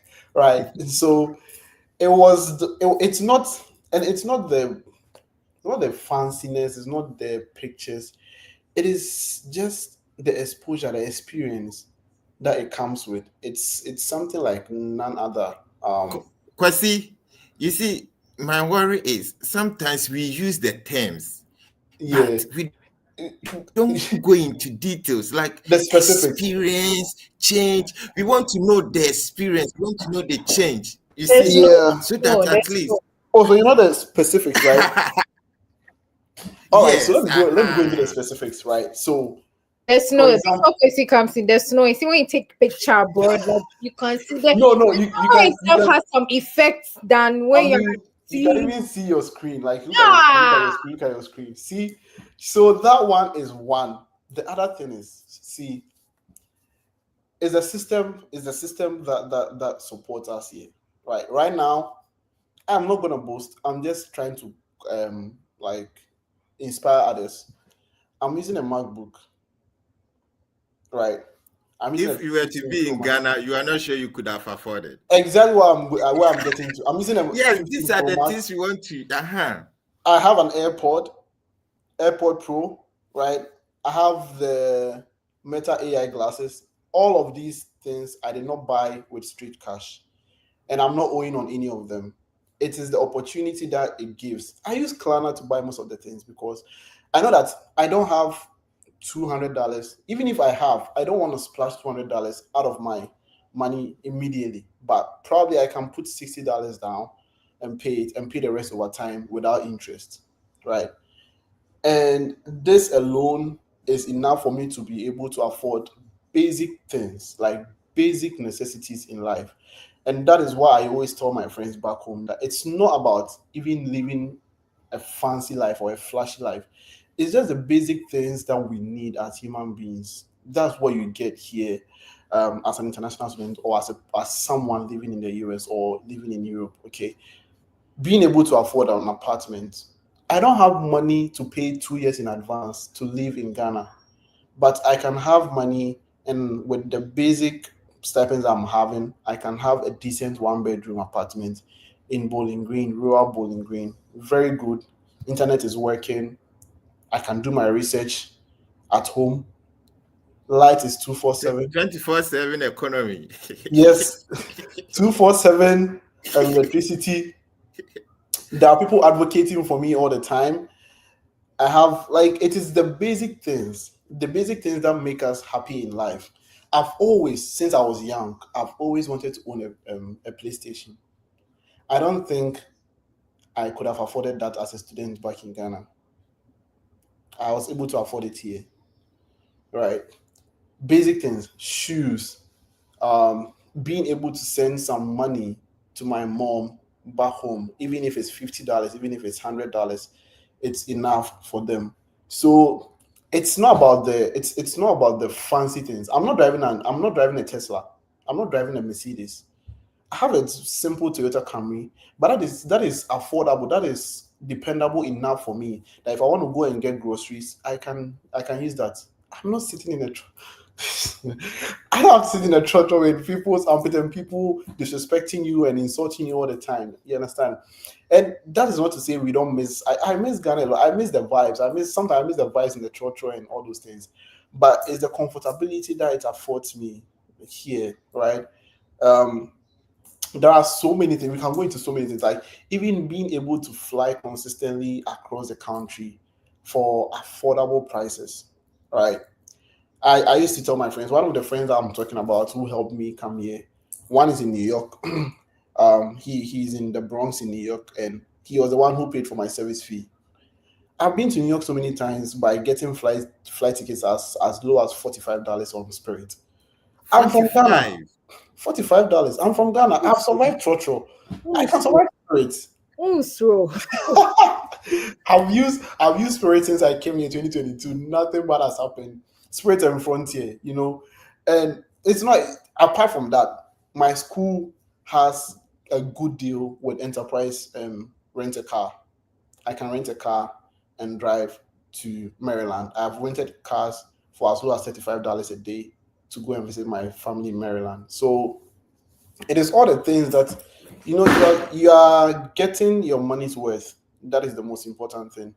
Any single money you are putting into the system, you get the money back in either straight cash or the value of things that you are getting. So yeah, it is crazy. And it's not to shade any country. It's not to shade my motherland. There are also things that Ghana offers that the US does not offer. The community and the social life in Ghana is not as compared. US cannot compare to that. But I always say that if all of us had what we are having in the US now, back in Ghana, we wouldn't have traveled. Like if I could afford an apartment, if I could afford all the things I have here in the US, there is no way I would have traveled to come and study here. It's just some minor differences. And so I would encourage anybody, if you really want to travel abroad, do it. If you want to study abroad, do it. It's just the exposure it gives you. Like you go back, change, your mentality will change. You see certain things that people used to do back home and be like, now we're okay. That's an interesting one. So before Miss Hetty comes in, I think I have two more questions. Then I'll hand over to Miss Hetty. And I think this is a nice experience, and this is what I want. We have to let people understand reality, and I'm very happy you are also looking at the positive side of Ghana too. So the truth is very simple. Yeah. They make the system in such a way that living becomes comfortable. If you don't like this, then what do you like? It's true. Like, see, we are not saying the US is all rosy and like good. Like, oh, buy now, there is money on the trees. Then you just start plucking. No, but simple, basic things that humans need to survive is available for you to get. All right. Like if I'm writing my thesis and I need information on the internet, it's not I'm going to beg Telecel and MTN to make the internet good for me to do my research. All right. It is there. These are the basic things that I don't have to struggle with.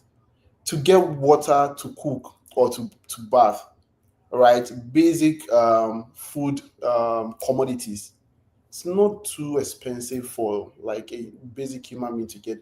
Even if you don't have food, even if you don't have money to buy groceries, there is the free For those who know, they know, right? There is my community, Bowling Green, and this is one thing that we always joke with in around here, that for the small community of Bowling Green with the population of less than 50,000, more than half of it is the students. We have over 50 food pantries around.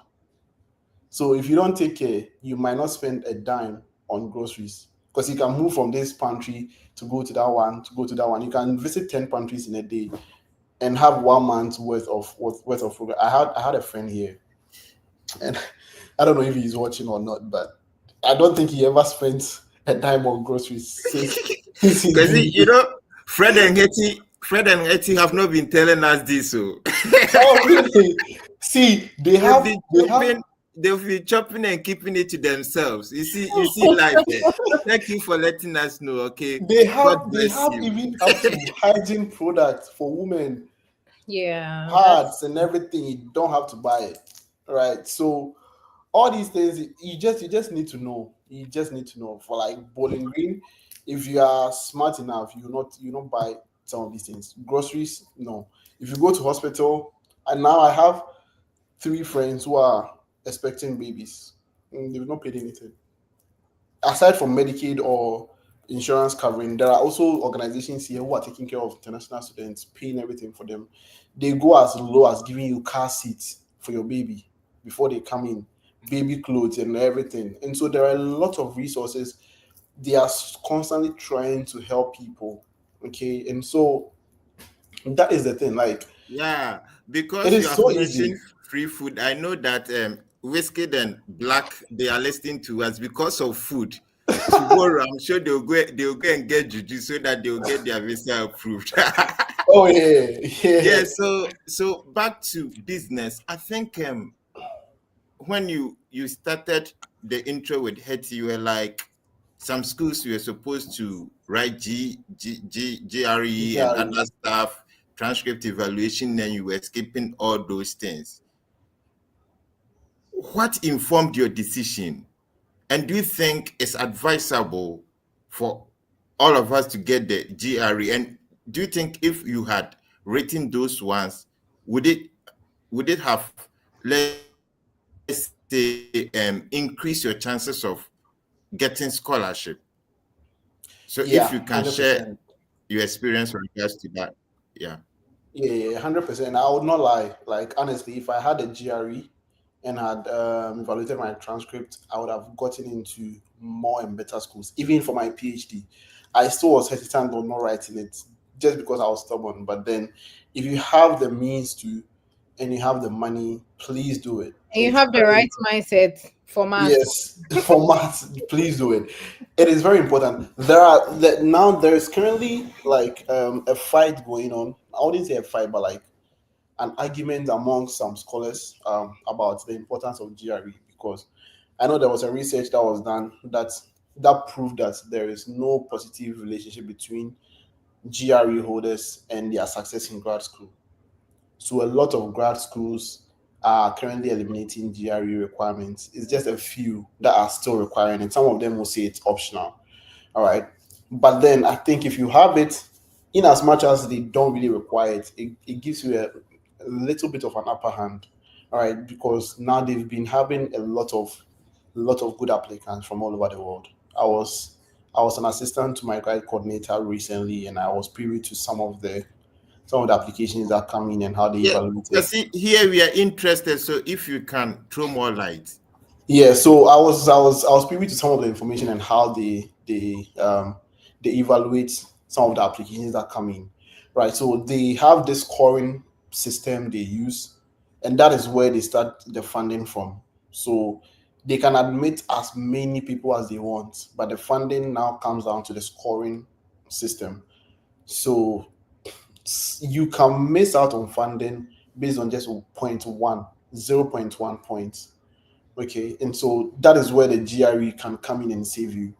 And per my experience and what I saw in that side, and don't take this as an expert advice, but what I saw, and then based on the conversations I've had with, because I even have a podcast. So one of our podcasts we invited the graduate admissions team, and what they said is some of the schools have what they call the holistic review process, and some of them don't do it. The holistic review process means that they consider every single document you submit, whether they ask for it or not, and make the grading based on that. But recommendation letters are very, very important in the application process.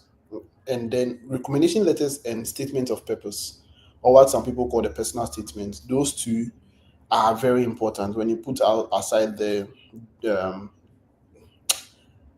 how do you call it, GPA and those things. Those two things are what I realized were very important based on the comments and everything I saw. So Kwesi, so let's be sure here. So Yeah. now let's take CV, SOP, recommendation letters, and then transcripts. When it comes to scholarship decision, which of these four carries weight? If I should rank them, right, I'll start with recommendation letters. Please, those of us listening, write them down. Kwesi has been able to be part of the committee that selects students when it comes to funding. So please don't just join. Write them down, learn, and try to apply this into your application process, and it's going to help you. Kwesi, let's go. One. Yeah, I said I would rank them. Recommendation letters will come first. Statement of purpose or personal statements, transcripts, and then CV. The CV company, I don't know what you're using it for, but yeah. But those three things will come So first. I got first class 4.0, 4.5, 10.0. This, it also it is the third in ranking. For me, yes. And based on what the conversations I have, because, and this is the reason, it's because they were not in the class with you. All right. And then grad school is more or less like a level field for everybody. Whether you had a 4.0 or 2.5, everybody is starting on a clean slate. What would distinguish you from the others is what you tell them and what other people say about you, because they are trying to work with you for the next 2 years, 3 years, or 4 years. So it's not what you did on your academics that's going to have an effect on what you're going to do now. They want to see that you understand what the program is about. They want to see that you understand how working as a team member feels.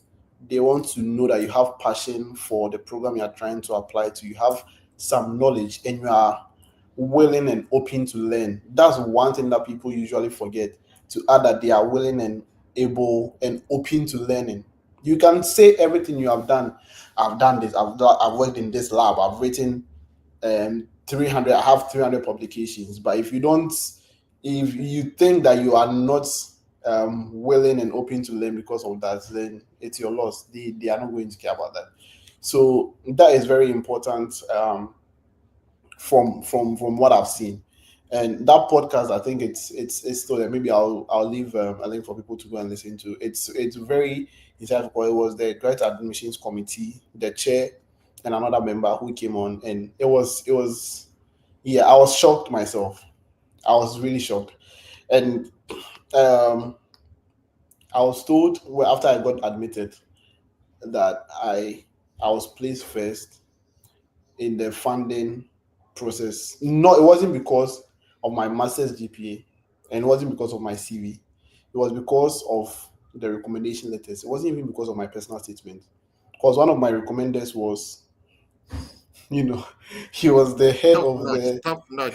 yeah, he was the head of the faculty association on campus. You get it?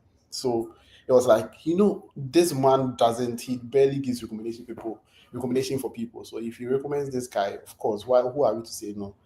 You get it? So try as much as possible to speak to people who write recommendations for you, to not write generic ones. So and it comes down to starting early. Build good relationships with the people you are working with, your professors and stuff. I know sometimes getting recommendations from Ghanaian professors or lecturers it can be hard, can be very, very hard. But try as much as possible, even if they are willing to write one letter for you, try as much as possible to beg them to write something personal that people can look at and say, okay, this one knows. Because at this point, it's very easy to differentiate between a generic recommendation letter and a personable one. So please try and work on that. I can't stress that enough. Recommendation letters and personal statements, because not all the um, grad schools conduct interviews. So the only interview they can have with you is through your personal statement and the recommendation letters. Wow. Miss Etty, I think this is educative and informative, right? Very, very, very, very educative and informative. And I mean, Kwesi is not kidding. Like some of these basic needs, most not even just the community, actually, some schools do.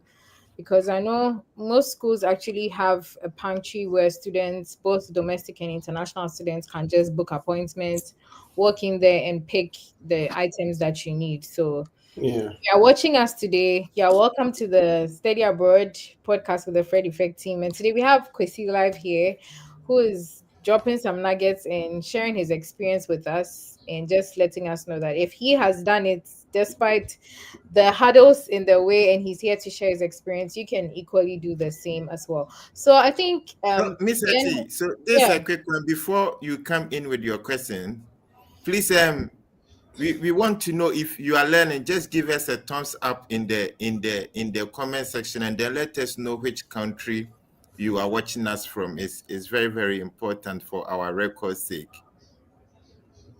Okay. So And I know then and then those of us in US who got good recommendation letters, and because of that you receive full scholarship. Please, if you are watching us, send your recommended something small so that they'll be motivated in such a way that when we also go to them, they will give us recommendation letter. We are pleading.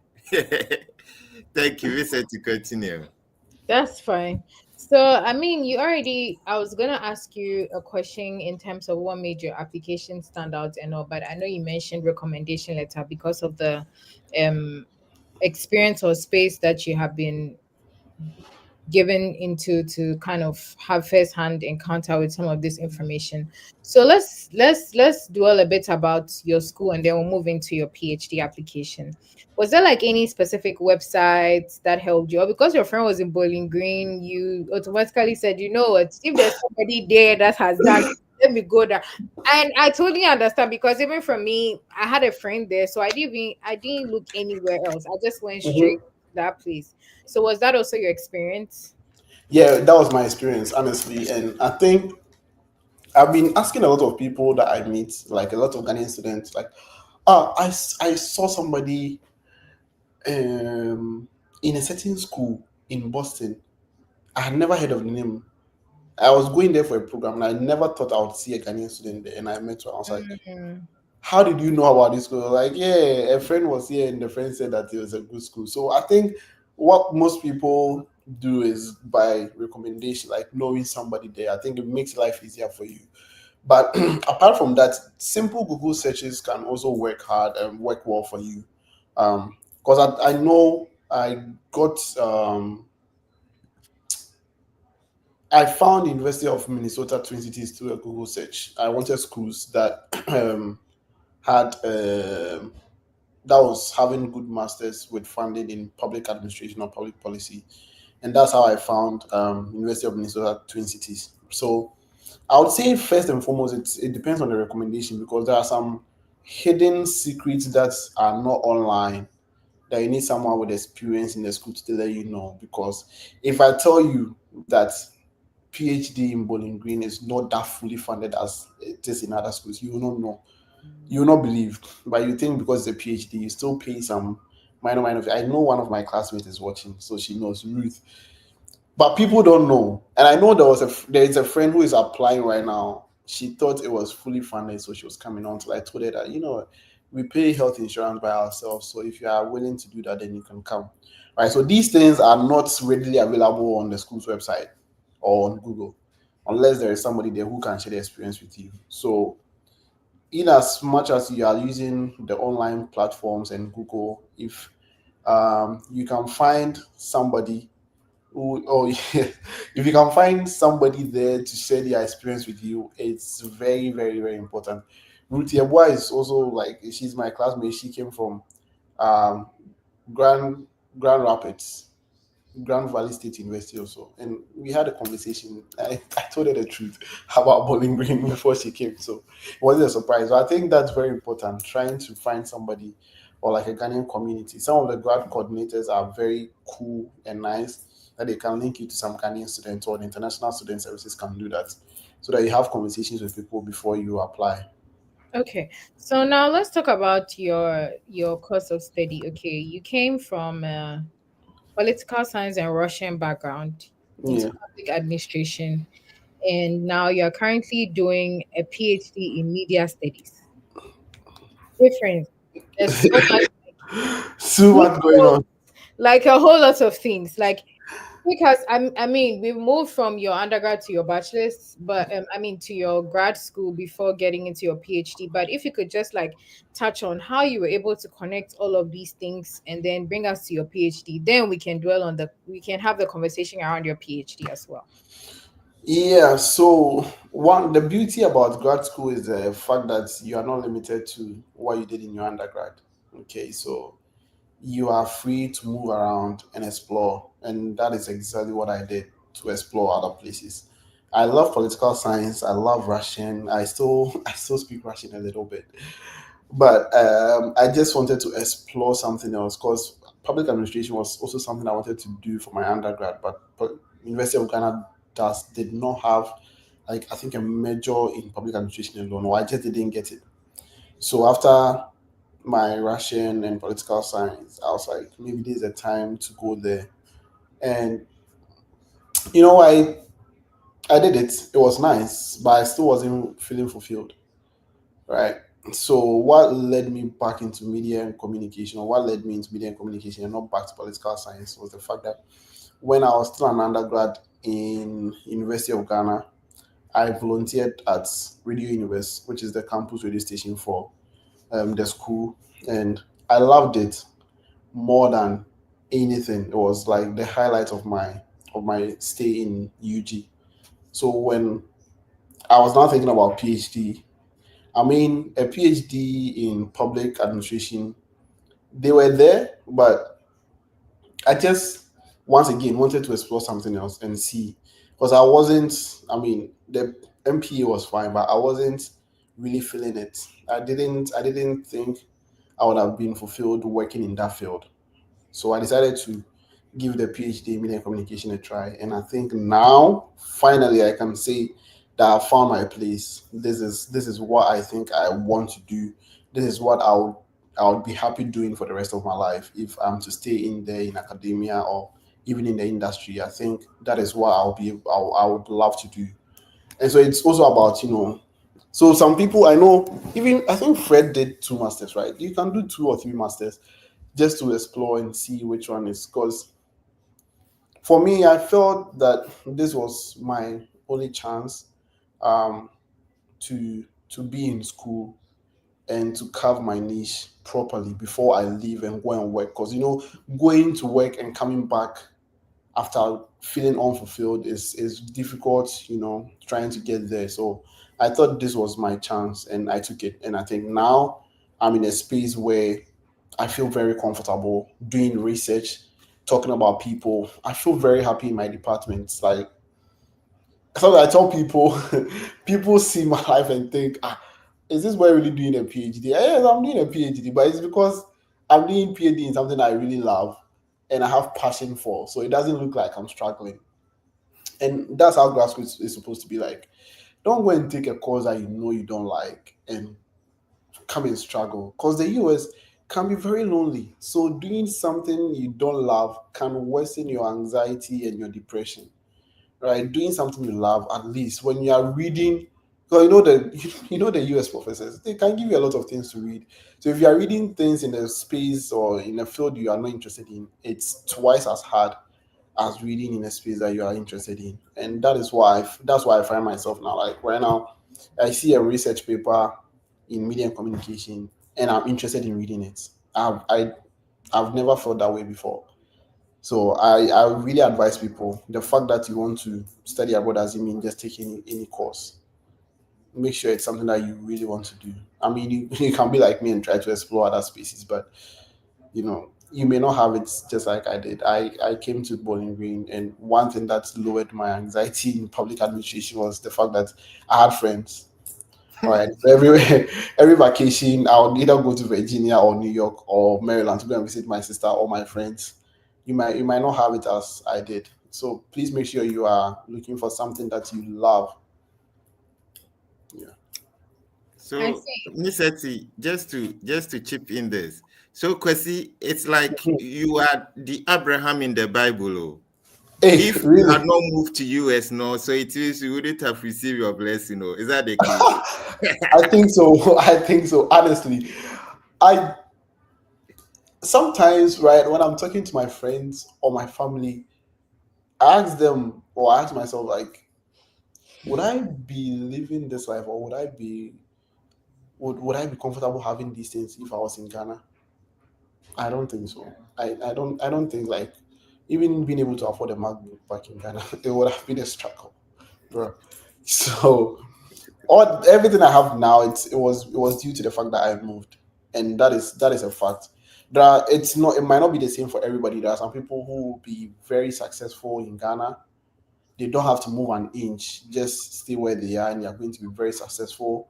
And there are some of us that we need to move. We need to change our environment. Okay, like even my face, I need to change my environment to change my skin color and to take nice pictures. You understand? There are people who take nice pictures in Ghana. They look very handsome. They look very nice.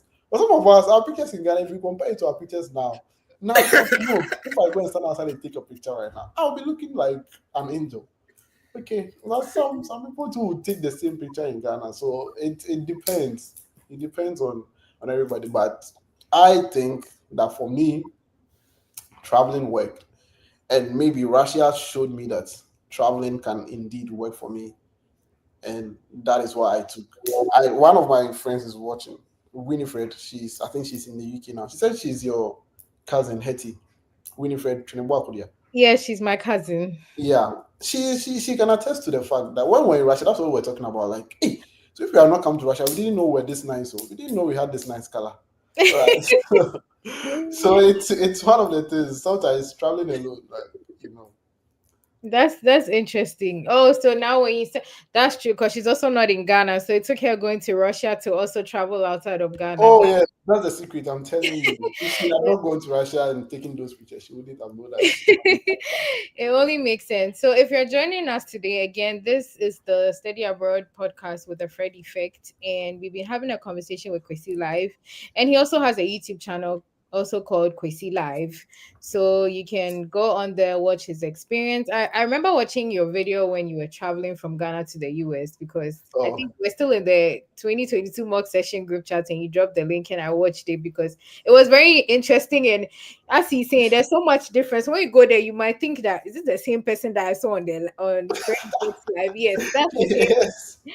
So if you want to know more about Kwesi Live, you can go subscribe to his YouTube channel called Kwesi Live TV, and then you can also like reach out to him. He has his info over there, and then you can get to interact with him. So kind of like simmering down into the PhD and kind of wrapping up the conversations, and then we'll take some questions here and there and all of that.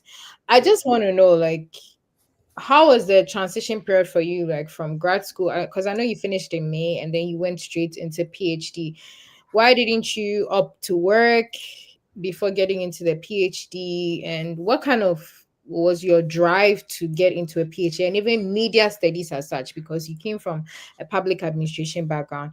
And even before that, I like the fact that you said the US kind of gives that a opportunity to explore. So if you come with one master's, and you feel like this didn't satisfy whatever you want, so you were just learning chew poor pass and forget, and you want to get into another program, you have the opportunity to gain as many masters as you can get till you eventually find something that you feel very well settled with. So I just want to know, like, what inspired the transition into media studies? So for anybody watching who is coming from a background that they feel like they are boxed, even though you've touched on the fact that you came from political science in Russia and you got into public admin and now media studies.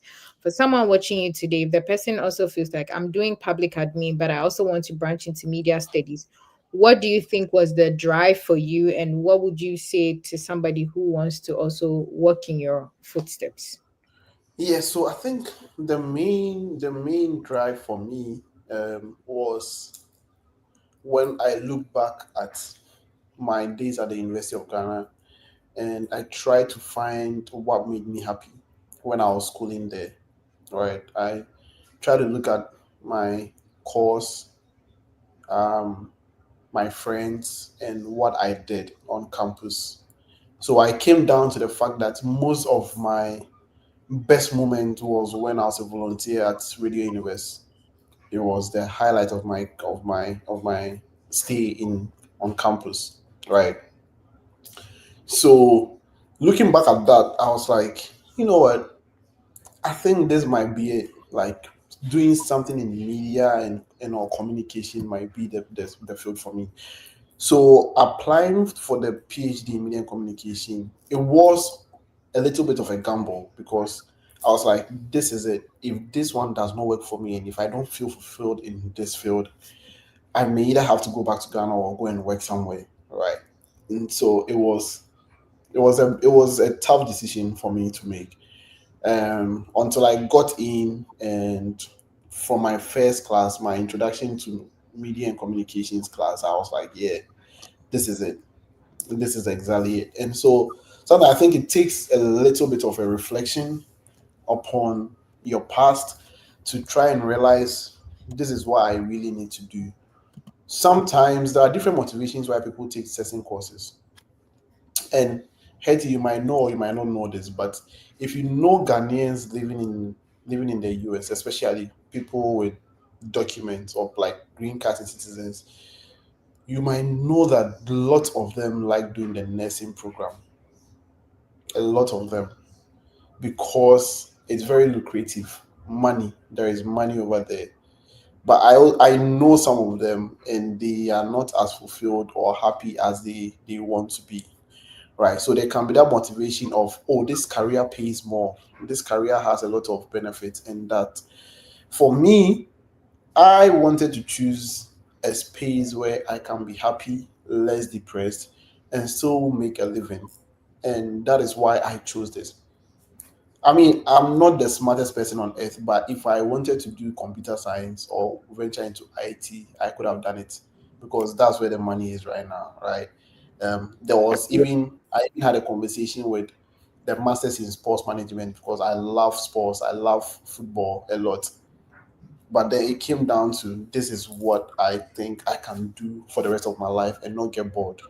Anything about media, doing research. Right now, I'm writing a proposal on trying to do a research on um, how racism in Europe affects footballers. Like this is something that I see all the time, and like doing research and getting the insight behind it from an academic standpoint is very interesting to me. And so that is something very important. When you are doing that, please don't just choose a course because it gives you the funding, or because your friend is there, or because you think, oh, this course is cool. Like if I say that I'm doing masters in radiology, everybody will say that, hey, look, hey, radiology. No, you might not be you might not be happy over there. So I try to tell people, like, try to get into a field that you are very interested in. And also the transition from the masters to the PhD, as I said, I did not want to wait too long to get into that. Um, I don't want to get into the workforce and now have to come back and do a PhD if I wanted to. I felt like this is the time for me to get everything done and now explore. Because PhD is a very good degree or a very good thing to have, such that you are not limited to only academic jobs. You can go and work in the industry, and whenever you feel like you don't want to work in the industry anymore, you can come back and work in the academia, which is nice. So there is that flexibility, and working in academia is a chef's kiss, 100%. You have a 9 month contract, you have the summer to yourself, and that 9 month contract can take care of you the whole summer until you come back again in the fall and come and teach. Who doesn't like this one? Like I work August to Kwesi is May. coaching for more PhD candidates. Yes, do it. Like you work. Most of my professors, they work August to May. They have June, July, August again to go wherever they want. Some of my professors, one of my professors, pack into immediately the semester is over. Boom, he's in India, he's in the UK, he's in somewhere with his family, and that's what I want. Life is, I can't kill myself. I have to enjoy life. Hey, US, I can't be working at places where you have to come in, you have to be borrowing time to put some things in your bank so that you can have more than 2 weeks leave. No, in academia you can have 3 months off, and I like that flexibility. So it was what pushed me. I worked a little bit after my masters for like 3 months within that period to try and gather money to. Was Because it I like was an OPT or was it an internship? Yeah, it was an OPT because because if I'm doing a PhD, I'll get another round of OPT. So why waste the master's fund? So I just did it, and I was able to work full time in the summer to gather money to move to a new apartment. And no, again, these are things that Ghana would never offer me, and it's not a shade to Ghana, please. Like I can work on campus to make some money. You need to continue this. So if Kwesi Life had not traveled to US, continue. He would have been a pauper. Oh no, I'm not saying I would have been poor, but the quality of life I'm living here is different. Bullshit, bullshit. It doesn't mean that come and ask me for money. Don't come and beg me for money. But I mean, it's the quality of life. It's way different. I, sometimes when you talk about it, right, people will think, so bro, but there is no way I can get 200,000 cedis to go and buy a car to live comfortably in Accra. I got a car here for how much? Down Accra, I bought it from a mechanic friend, 5,000, and I was paying small. It was just last month I finished paying. I bought it last year, February. Okay, and even if I didn't want to do that, I could have still bought it on loan, be paying it small. Some people talk about the interest and whatnot, but the comfortability the car gives me alone, right, is more than anything. Like if I feel bored in my town, Just drive. Chicago is 4 hours away. I go to Chicago a lot. I can just drive anywhere. Like there are some simple things that life offers that makes life fulfilling and happy. That this place gives me that Ghana can't give me. Ghana also gives you the community. That one I'll never lie. It gives you the community, like friends and everybody being around. But doing so and those petty things, it doesn't make life enjoyable. That's true. So just to finally ask academic questions and then we move on to vibes and then we can take some questions. Yeah. For your PhD, did you automatically come with a full scholarship? Did you have to since you already came to Bowling Green, how's your transition process into the PhD program and then the funding and all?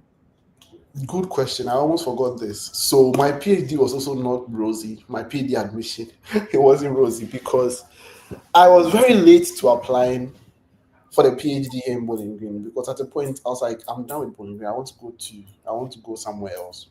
But I wanted to add it to my list just in case of anything. And I got admitted to other programs, but PhD was Bowling Green was like my vibe. But there is a problem. And one thing that I would advise people, if your school says that the priority deadline is December 1st, don't miss it. If you miss it, you are done. I missed that. Once again, the only thing that worked on my behalf, apart from the grace of God, of course, the grace of God is always very important. Another thing was that one recommendation I mentioned. So that one recommendation, because I submitted my application in March, which was like they had already sent the admissions and the funding to those who they were giving it to. So there was no funding for PhD anymore. So I was either supposed to pay and do it or don't come. So when it came, I was already working on my OPT at a certain place, and I got an email from the guided coordinator that, hey, can I speak to you on Zoom?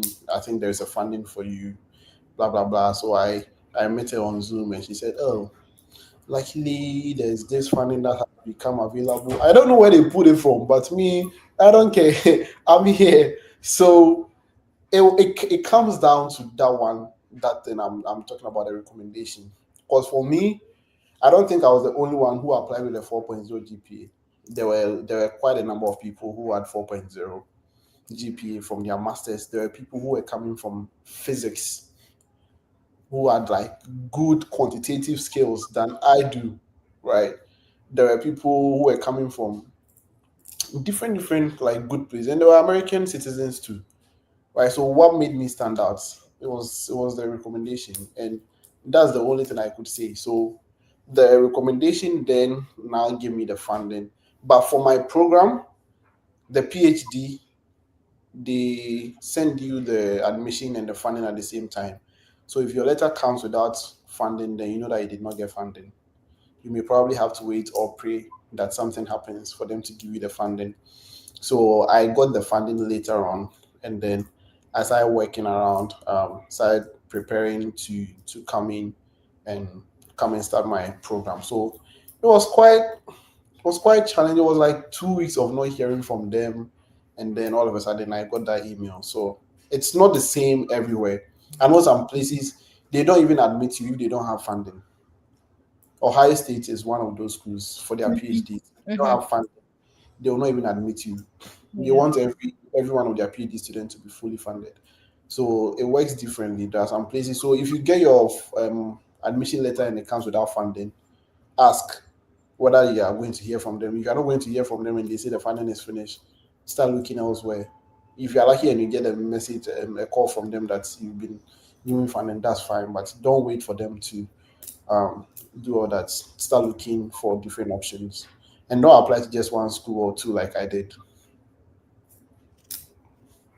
Apply to as many as you can. So Yeah. what would you say has been one of your best moments as an international student in the US, apart from background, getting all the pictures and how The picture's crying. I'm tired. I'm not able to take it anymore. what would you say has been your best experience so far? My best experience. I think. Hmm, once again, I'm not being materialistic, okay?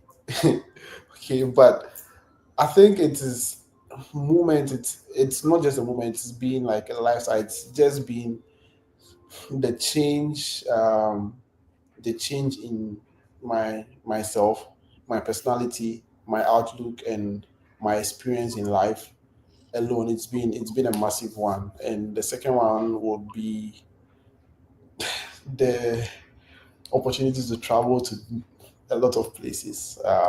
Is being very very important for me.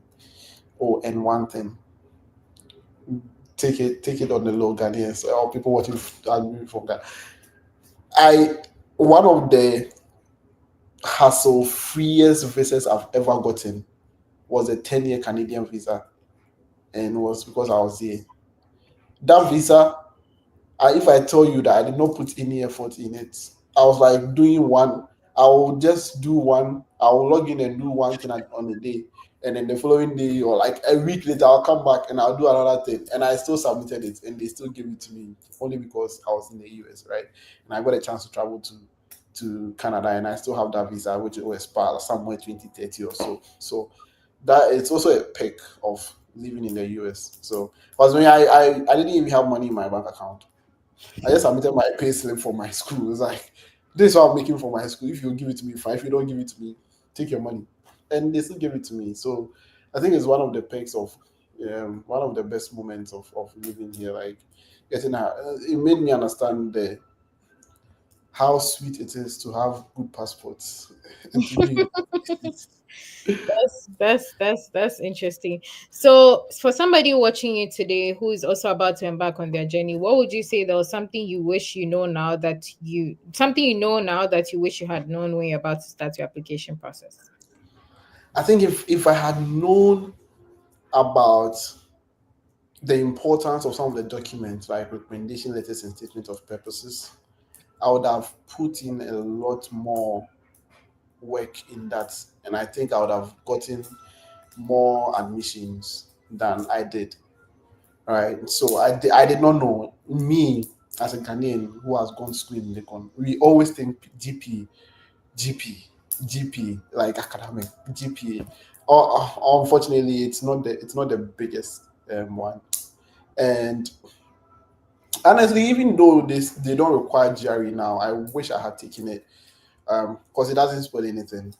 It only boosts your records and stuff. IELTS and TOEFL, I know it's not very important for Ghanaian students who want to study in the US, so it's not something that I've ever been worried about. But GRE and recommendation letters and stuff like that, if I knew it, I would have put in more effort in trying to convince my professors, my lecturers back in Ghana to write something better than what they did. But it worked, so you can see. So if you're watching us today, we have been having a very interesting conversation with Chrissy Live, who is a current PhD student at Bowling Green University. And honestly, it's been a very interesting one coming from a political science and Russian background into public Yeah. administration. And right now doing a PhD in media studies. It's a very inspiring story. All this to say that regardless of your background, don't feel limited or caged, but start that journey now because you don't know what is ahead of you. And just like Kwesi said, you need to be very particular about some information. So if you are now about to embark on your study abroad journey, just know that one of the major things you should invest in is your recommendation letter. I've been speaking with people and they keep saying, like, I want to do school by recommendation letter. I know it's hard, but find professors and be on their neck because you need it. They are good, or you need it. So as Yeah. much as possible, be on their neck, and also be very, very straightforward with your emails. Don't go and write, I have now applied for this number of schools and these are the schools. Be straight, be blunt, go straight to the point. That, and if you're also reaching out to especially graduate coordinators here, they have a lot on their table, same as our professors whom you are seeking recommendation letters from, and even employers.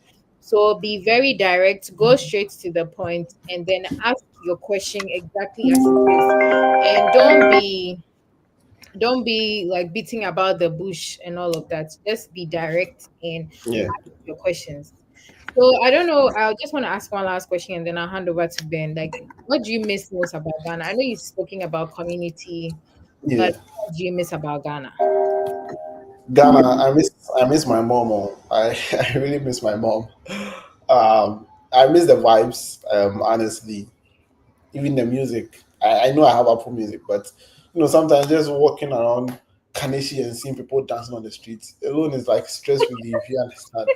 Yeah, I came first. I went to the club. I said I'm going to dance, and like 2 a.m. they've closed. I was like, you people in Ghana, What? that's very You're close at 7, no? What are you? yes. I was like, 2 a.m., 2 a.m. you've closed and everybody's going home. I was like, no, we don't do that. We don't do that where I come from. So I think it's the vibes in Ghana that I miss the most, and the community. Like here, if you don't take care, you can easily be depressed because they live a very individualistic life.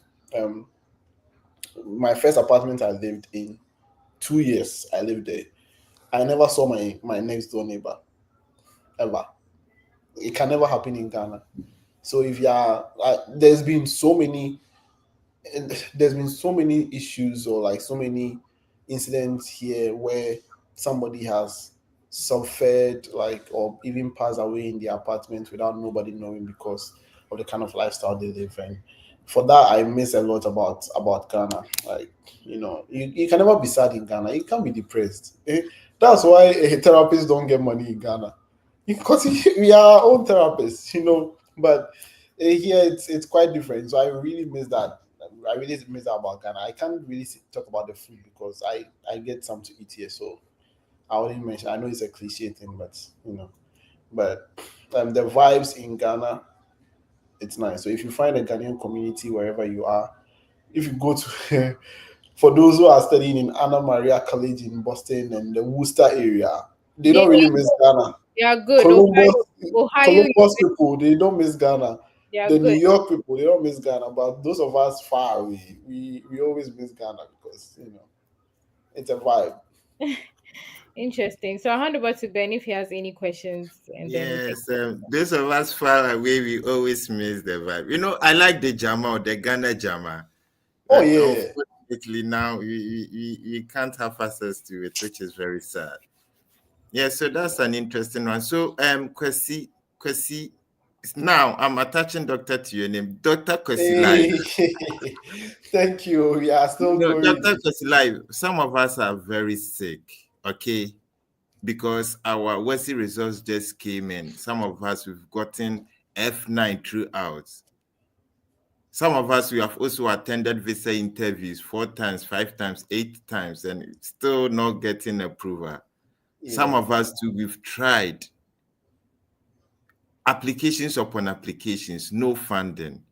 Yeah. Dr. Kwesi Life, how can you heal us?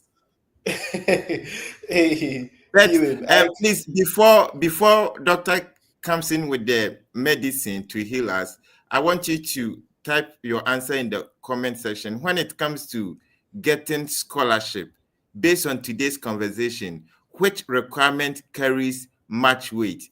SOP, transcript, recommendation, or CV? So type your answer in the comment section, and remember, you qualify automatically to be part of the draw.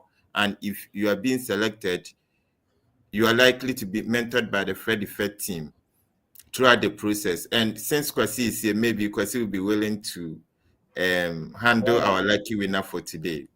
So please type your answer in the comment section, and automatically you qualify to be part of the draw. Kwasi, give us the medicine now.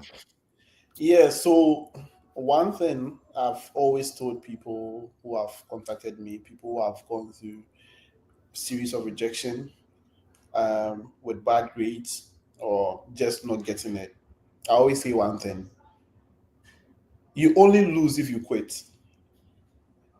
You only You lose only lose if if you you quit. quit. Nice Yeah, one. because one rejection, okay, two, three. During my batch when we were coming, there was a guy who was on his 11th visa interview, 11th, until he got it. Right. There was a guy I went to my visa interview with. He had full fund. He was going to do actuarial science, and you know how hard actuarial science is. So to get a full funding in actuarial science is not easy. He was rejected 4 times, never quit. So you only lose if you quit. The only thing is not to repeat the same mistakes. Keep learning, just keep getting better. Join platforms like these, learn from people's experiences. Try anytime you get a rejection. Don't I know it's easy to be very emotional about it, but after the emotions, calm down and try to revise what you are saying or what you've submitted and see where you went wrong. After my first rejection, right, I was so mad that anybody who asked me, I was like, that guy, he doesn't like Russians because he thought I've gone to Russia. That's why he has rejected me. I don't know what I'm going to do again. I think I'm going to quit. Until I sat down myself and like started reflecting on things, started replaying the whole interview in my head. All right. And I went to my DS 160 again. I was like, oh, so I actually put in that I did a course in a school in, I think, yeah, sorry, it was Czech Republic, but I didn't mention that when he asked me. So now I learned from that. And the next time I went, though it wasn't asked, I was prepared to share that when I went the next time. So you don't have to quit. Getting rejections is very normal. Even even in this period, that's what my professors always tell me. Even our professors who are teaching us, they still get rejected from publications. They still get rejected from fundings like research fundings and everything. But they never quit because I mean, why quit? You just have to keep on going. There is nothing in this world that guarantees us um, straight out um, you know success on your first try. No, it may happen for some people. It may not happen for everybody. So when you go the first time and you lose, go again. Second time you lose, go again. third time you lose, go again. Unless you don't want it that much or that bad. If you really want it, never quit. And that has been my mantra every single time. Like if I was rejected for my PhD, I would have gone again. I am never quitting unless I say I don't want it anymore. But if I want it, I'm not quitting. I'm always going to go for it. So if you've been rejected once, if you're rejected twice, don't quit. I've seen so many stories and so many people. I have a large enough sample size to believe in what I'm saying, that don't quit. You only quit. You only lose when you quit, and that's it. Like never quit. Interesting. You only lose when you quit. That's a nice one from Dr. Kwesi Life. Interesting. So please, if you want to ask Kwesi question, you can drop it on the comment box, or you can join us live on the studio, and you'll be allowed to ask Kwesi any question that you have. And then if you have not liked this live session, please do well to like it and then share. We are just pleading, just like and share, so that this session can reach a lot of people, so that they can also learn from Kwesi's experience. So just like and then share, comment, like, share, and comment, so that a lot of people can have access to it. Thank you for doing that. So Kwesi, let's pick some questions All right. in the comment box, and then those who wants to join us live to connect. I hope you still have a bit of time for us. Oh yeah, we can talk. What's what? 2:58. Yeah. Yeah. So let me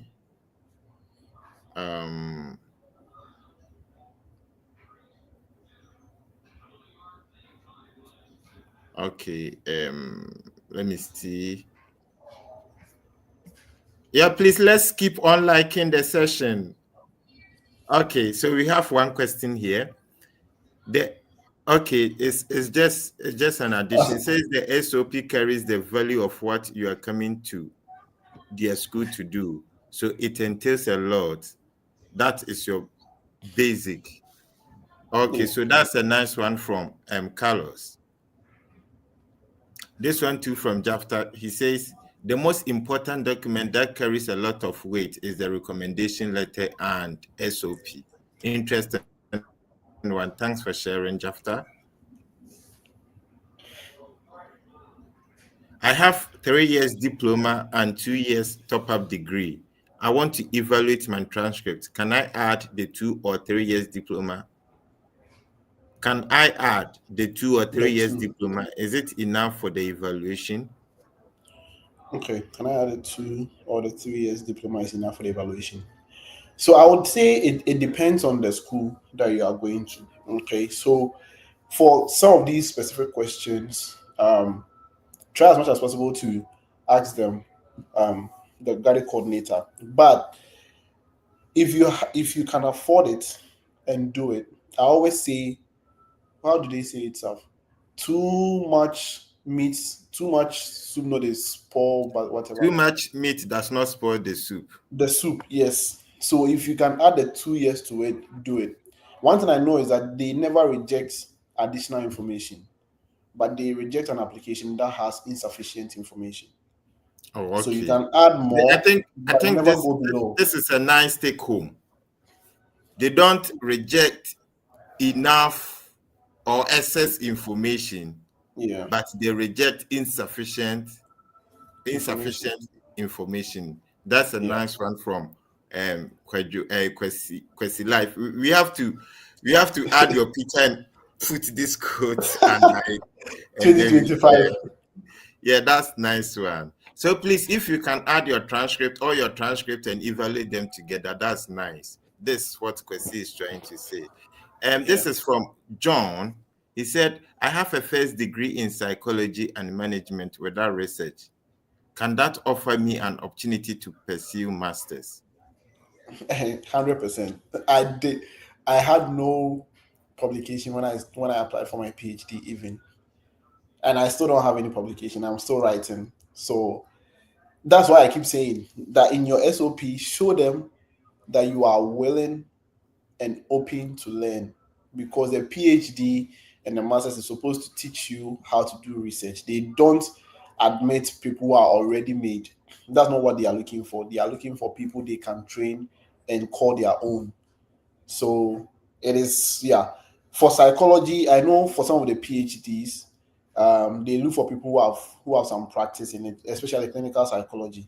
But for normal masters, you don't need a research experience for most cases. It may be a plus, but if you don't have it, be honest, and tell them like this is what you want to do, but you don't have any experience. That's why you're applying to the masters, and that's why they are there. That's why the masters program is there. Okay, interesting. And then to add to, it's not all master's programs that are research based. Oh yeah, my MPA wasn't research based. It was a professional course, so I didn't do any research. Interesting. And this is from Dadieso Napus. Hey, some names here. Kwesi, what was your biggest motivation for pursuing your PhD in USA? Biggest motivation. So after my masters, right, I told you some of my colleagues that I went to Russia with, some of them are in the UK. Winifred is in the UK, some are in Germany and stuff like that. So after talking to them, I was like, you know what? If I have to go to school again, I think I'll stay in the US and do my PhD, because I mean, life in Europe is good. It's okay, but I just felt that the language was also important to me. That we speak English here, it was important to me. I had family here. My best friends, my two friends who helped me come here, were also here. So it was more or less like it had become a second home for me. So I just wanted to stay around. Plus, any degree from the US, you know how it goes. Like it's top notch. So I just wanted that. And I'm not saying degrees from other schools. I know there are lots of schools that are ranked higher than Bowling Green, but if I go back to Ghana right now and I say I did my master's or PhD in the USA, and there is somebody also Yeah, applying. this applying. reminds me. This reminds me one of our guests. He was bold to say that there is no stupid university in the United States. Exactly. Just say you did your master's in rural West Virginia in the USA, and let someone who is coming from Makerere University in Uganda or Zambia bring this. And they'll choose the USA. So it's just the name, the brand. Interesting. Kwasi, if someone wants to reach out to you, what is the means? Oh yeah, you can reach out to me. I accept people. I accept everybody on LinkedIn, and I answer questions a lot. So my LinkedIn is John Aquafor, JOHN John. Is it John? Yeah, and Aquafor ACQUAFUL. On LinkedIn, and my email is J and then Aquafor my last name ACQUAFUL at gmail.com. I check my email every time. Like right now, I've been checking it. So if I see an email or if I see my LinkedIn, I'm going to open it. Yeah, someone Amos just typed it there. That's the correct one. Oh, okay, interesting. And so you Black, next year you are going to USO. So you are now thinking about SOP. Ha. He's one of our dedicated fans. Every time he's with us throughout. Wow. Yes, Big I ups, think big ups. today Wizkid girlfriend came to visit him, so Wizkid is not active today. Yeah, but Black has been very supportive throughout this Study Abroad podcast. So Black is saying that, was there a YouTube channel you learn how to write statement of purpose?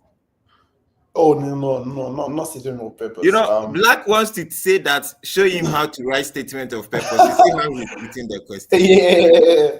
So I think that was one of my biggest regrets, not writing a good enough SOP for my masters. But for my PhD, I took my time. Like I took my time, gave it to so many different professors. And it's such that the professors here are so good that even one of the professors in the school I was applying to edited my SOP for me. So in writing an SOP, one and foremost, you write a little bit about your background. Your background doesn't mean that you go and tell them you have 7 kids, your family is this, you are first generation student or that. No.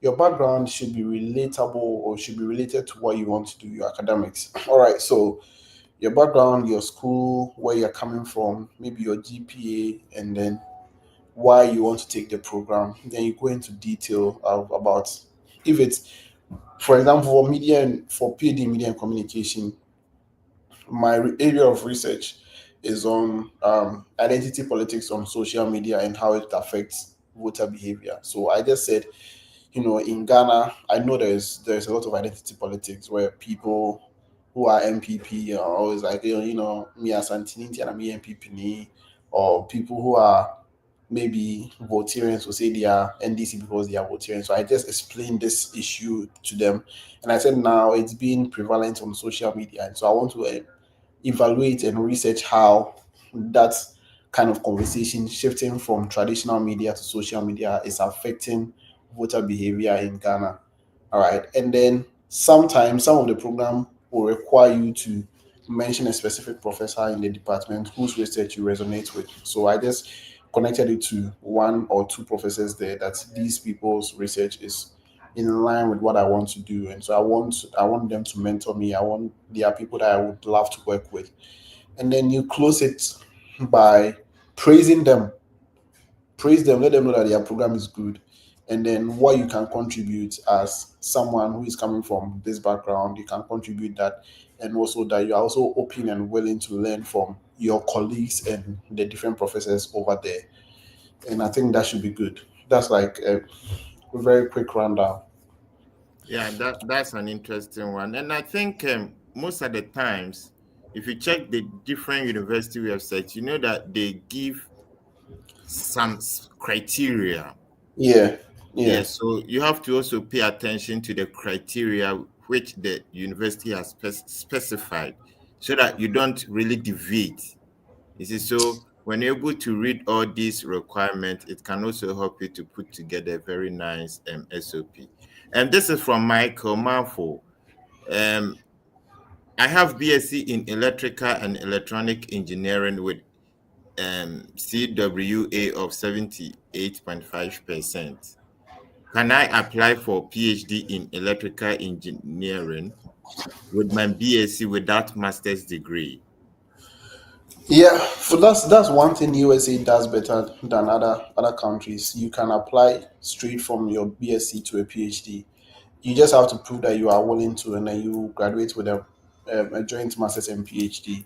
So just search for the schools. Make sure that they are a school that offers that kind of um, PhD, and you are good to go. I think I've seen a lot of people who came straight from the bachelor's, and all this information I didn't even know when I was applying to the university. I would have probably come straight to my PhD instead of doing the masters. But yeah, it is something that it's very acceptable. And your CWA, I don't know, but probably you may want to convert it to GPA when you're applying, and maybe do transcript evaluation so that they will understand the level. Because I've not seen any, I've not seen or heard of any school that uses CWA. So you may want to just convert that to GPA and then use that to apply. For if you're applying to a PhD, what you have to know is that PhD is research based. So you would have to have a research idea, a little bit of research experience, not like as an author or something, but if you've done some research design or research methods class, add it to your application. Let them know you have this kind of experience and you are also open and willing to learn, and you should be good. Oh, okay. Interesting. So let's pick this one. Please, if you want to join us live, we have put the link in the comment section so you can you can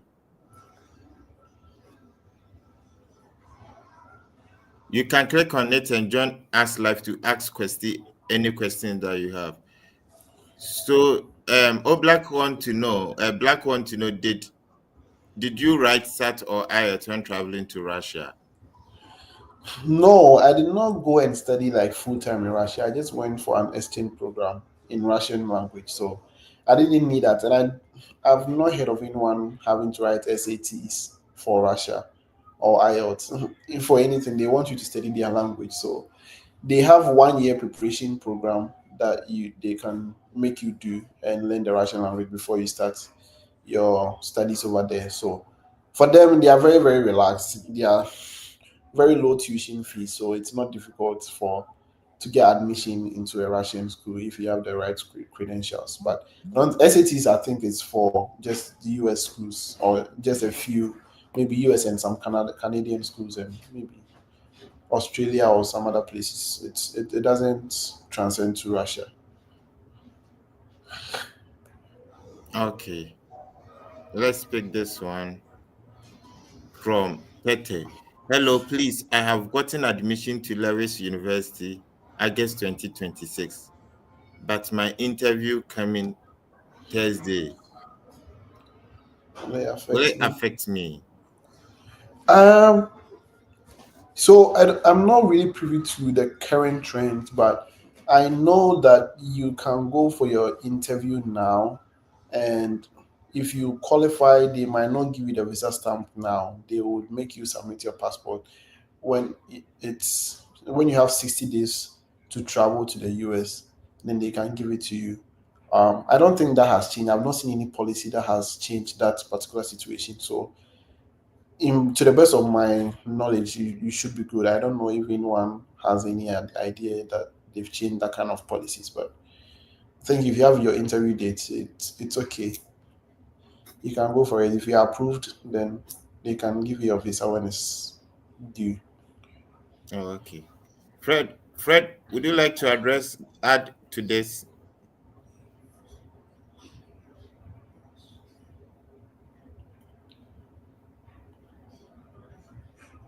Okay, Fred. He just have to prepare and go for the interview. I don't think there's a problem. Oh, okay, interesting. Okay, so this is from Akwasi A plus. Hey, Akwasi, are you not the member of parliament? A plus, A you are plus, going to leave your constituents and go and travel abroad. A plus, you are in parliament. You want to jackpot to Russia and be careful. Oh. He said that I'm also in Russia. Where should I go for my interview? I have PR, Ghana or Mongolia. I think this one is Fred territory. Oh.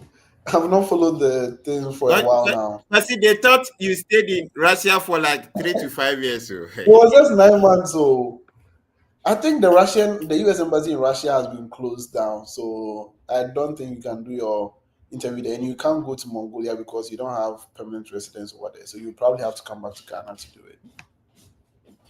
Because the US embassy there, I'm not sure it's still open. I know some Russians who are still trying to enter the US and they are struggling with that. So probably coming back to Ghana to do that is the best. And don't be afraid about my story that they denied me because of Russia. It wasn't because of Russia. So you can come to Ghana and do that. All right. It's been a great session. We really appreciate your time and the insight you've given us. The good thing is that we had over 1,500 people tuning in live. You know, like internet is a little bit expensive back home. So if you do a live session on social media and you have 1,500 people tuning in, this is only not even counting the number of people on TikTok and all that. So it means that there's a huge impact, you know, that your insight has brought to the podcast, and we really appreciate it. So if you tuned in today, remember we do this and every Saturday, exactly 5:30 GMT, and you tune in. We share lots of ideas. We invite people on so that they share their journey, their experience with you, so that it will help you with your study abroad process. We are wrapping up for today, and because what we normally do is that we have a draw, and then we select one person who the team is going to mentor to go through the process. So let's see who gets selected for today. And let's see. So we had a lot of people putting in their comment. If you've not done so, you can still like, share, and comment, and then you may be selected. All right. So let's see who gets selected for today. Okay. So ACL. This name there. So that means that is the name the person is probably using on social media. It's weird. But yeah, if your name is ACL, you have been selected for today, and all you need to do is to send us a direct message on Instagram, and then we'll take it from there. If you're just tuning in, the Fred Effect team has a collaboration with Argo Visa. Argo Visa is a team of ex-visa officers who will coach you, go through your DS 160, and help you prepare for your interview. They have been approving and denying people's visas when they used to work for the US government. Now they've retired and they are using their expertise to guide you through to go through your visa process. So if whether it's a non-immigrant visa or an immigrant visa, it will be important that you schedule a one-on-one meeting with the Argo Visa team. You can use the link I'm showing on the screen. So rb.gy/. KU76VB. If you type it into your web browser, it opens, and then that is the code for the Fred Effect team that you schedule a one-on-one with the Argo Visa team. All right. Any final words, Chrissy? Yeah, so just like I said, you only lose if you quit. Never give up on your dream. It's a life-changing dream. It's a life-changing journey that you want to impact on. So never give up. Never give up on. If you've been rejected before, that's my word to you. Never give up. Just keep going, and your perseverance will pay off one day. When you land on the US soil, you understand what everyone is saying. The breeze, the exposure, the opportunities, everything, you would understand. You will forget about your struggles. Like sometimes I even forget about the fact that I was denied once, right? And so persevere, never give up. And no matter your situation, there is space for everybody. US has too many universities to say you can't fit in. There are thousands, if not thousands, of universities here in the US that you can fit in somewhere, definitely. And so, no matter the situation, no matter your background, just do the work, do the research, contact the Fred Effect team, and then let them help. You can definitely fit in. And maybe you can also subscribe to my YouTube channel. I've not been really active there, but what I'm really active on now is the Graduate Student Podcast. So you can search it on Apple Music or Apple Podcast or Spotify. Graduate Student. Then that conversation I said we had with the graduate coordinators and admissions team is there. It's really, really important and it's very impactful. So you can listen to that and know how your applications are evaluated behind closed doors. It was about an hour long. It was a very good and impactful one. So you can also check it out. And thank you very much, Fred, for giving me the platform to share my experience with people. Um, you are seeing us today. We were not like this. We were having sleepless nights back in Ghana, trying as much as possible to also get to where we are now. And we are here now. And I'm telling you, if I had given up, I would still be in Ghana. I never give up. I also have friends who never gave up. 4, 5, 6 rejections, they still kept going. And they are here now. So never give up as well. Oh, I see my YouTube channel over there. Oh, those are the Russian days. Oh my goodness. Fred, you're muted. You're muted, oh Fred. This happens to me a lot. Sometimes I will be talking to myself. I can record a whole video, and then I realize that the microphone was off. Anyway, so this is the YouTube channel of Kwesi Live. So you have to go to YouTube to search for KWESI, then you add live to it. All right, bro. Thank you so much for pulling up. We really appreciate your time and effort. Yeah, thank you very much for the opportunity. Okay, see, we appreciate. Awesome. So Ben, any final words? Then we can close it down today. Yeah, I think the Kwesi story has just confirmed what I started from the beginning, that sometimes you don't have to worry about doing longitudinal studies like you did general arts, you want to enter to the social science and da. Sometimes that might not be your area of interest and it will really demotivate you. And I think that is the same story of our guest today. for the fact that he was doing politics and Russian language, but as you're speaking now, he's into the media and communication, and he's even doing his PhD over there. So please, don't be limited with, so far as your current situation is concerned, especially if you want to study outside countries like US, UK, they have that opportunity where you can choose your area of interest, and it will allow you to learn and study with ease, like you study with passion, and it can help you to focus on your life and then know actually what you are doing with your life, and which is very, very important. And this is our problem. You know, sometimes we make wrong choices and it affects us too much in our life. So if you're able to move to these countries, they will help you to give meaning to your life, understand the life you are living, and you'll be able to make some right choices, which will really have a great impact so far as your future is concerned. So once again, we are so much grateful for all of you tuning in, over 1,500 viewers today, which is one of the greatest numbers we have ever had. So we thank you for your support. God willing, we shall meet next week.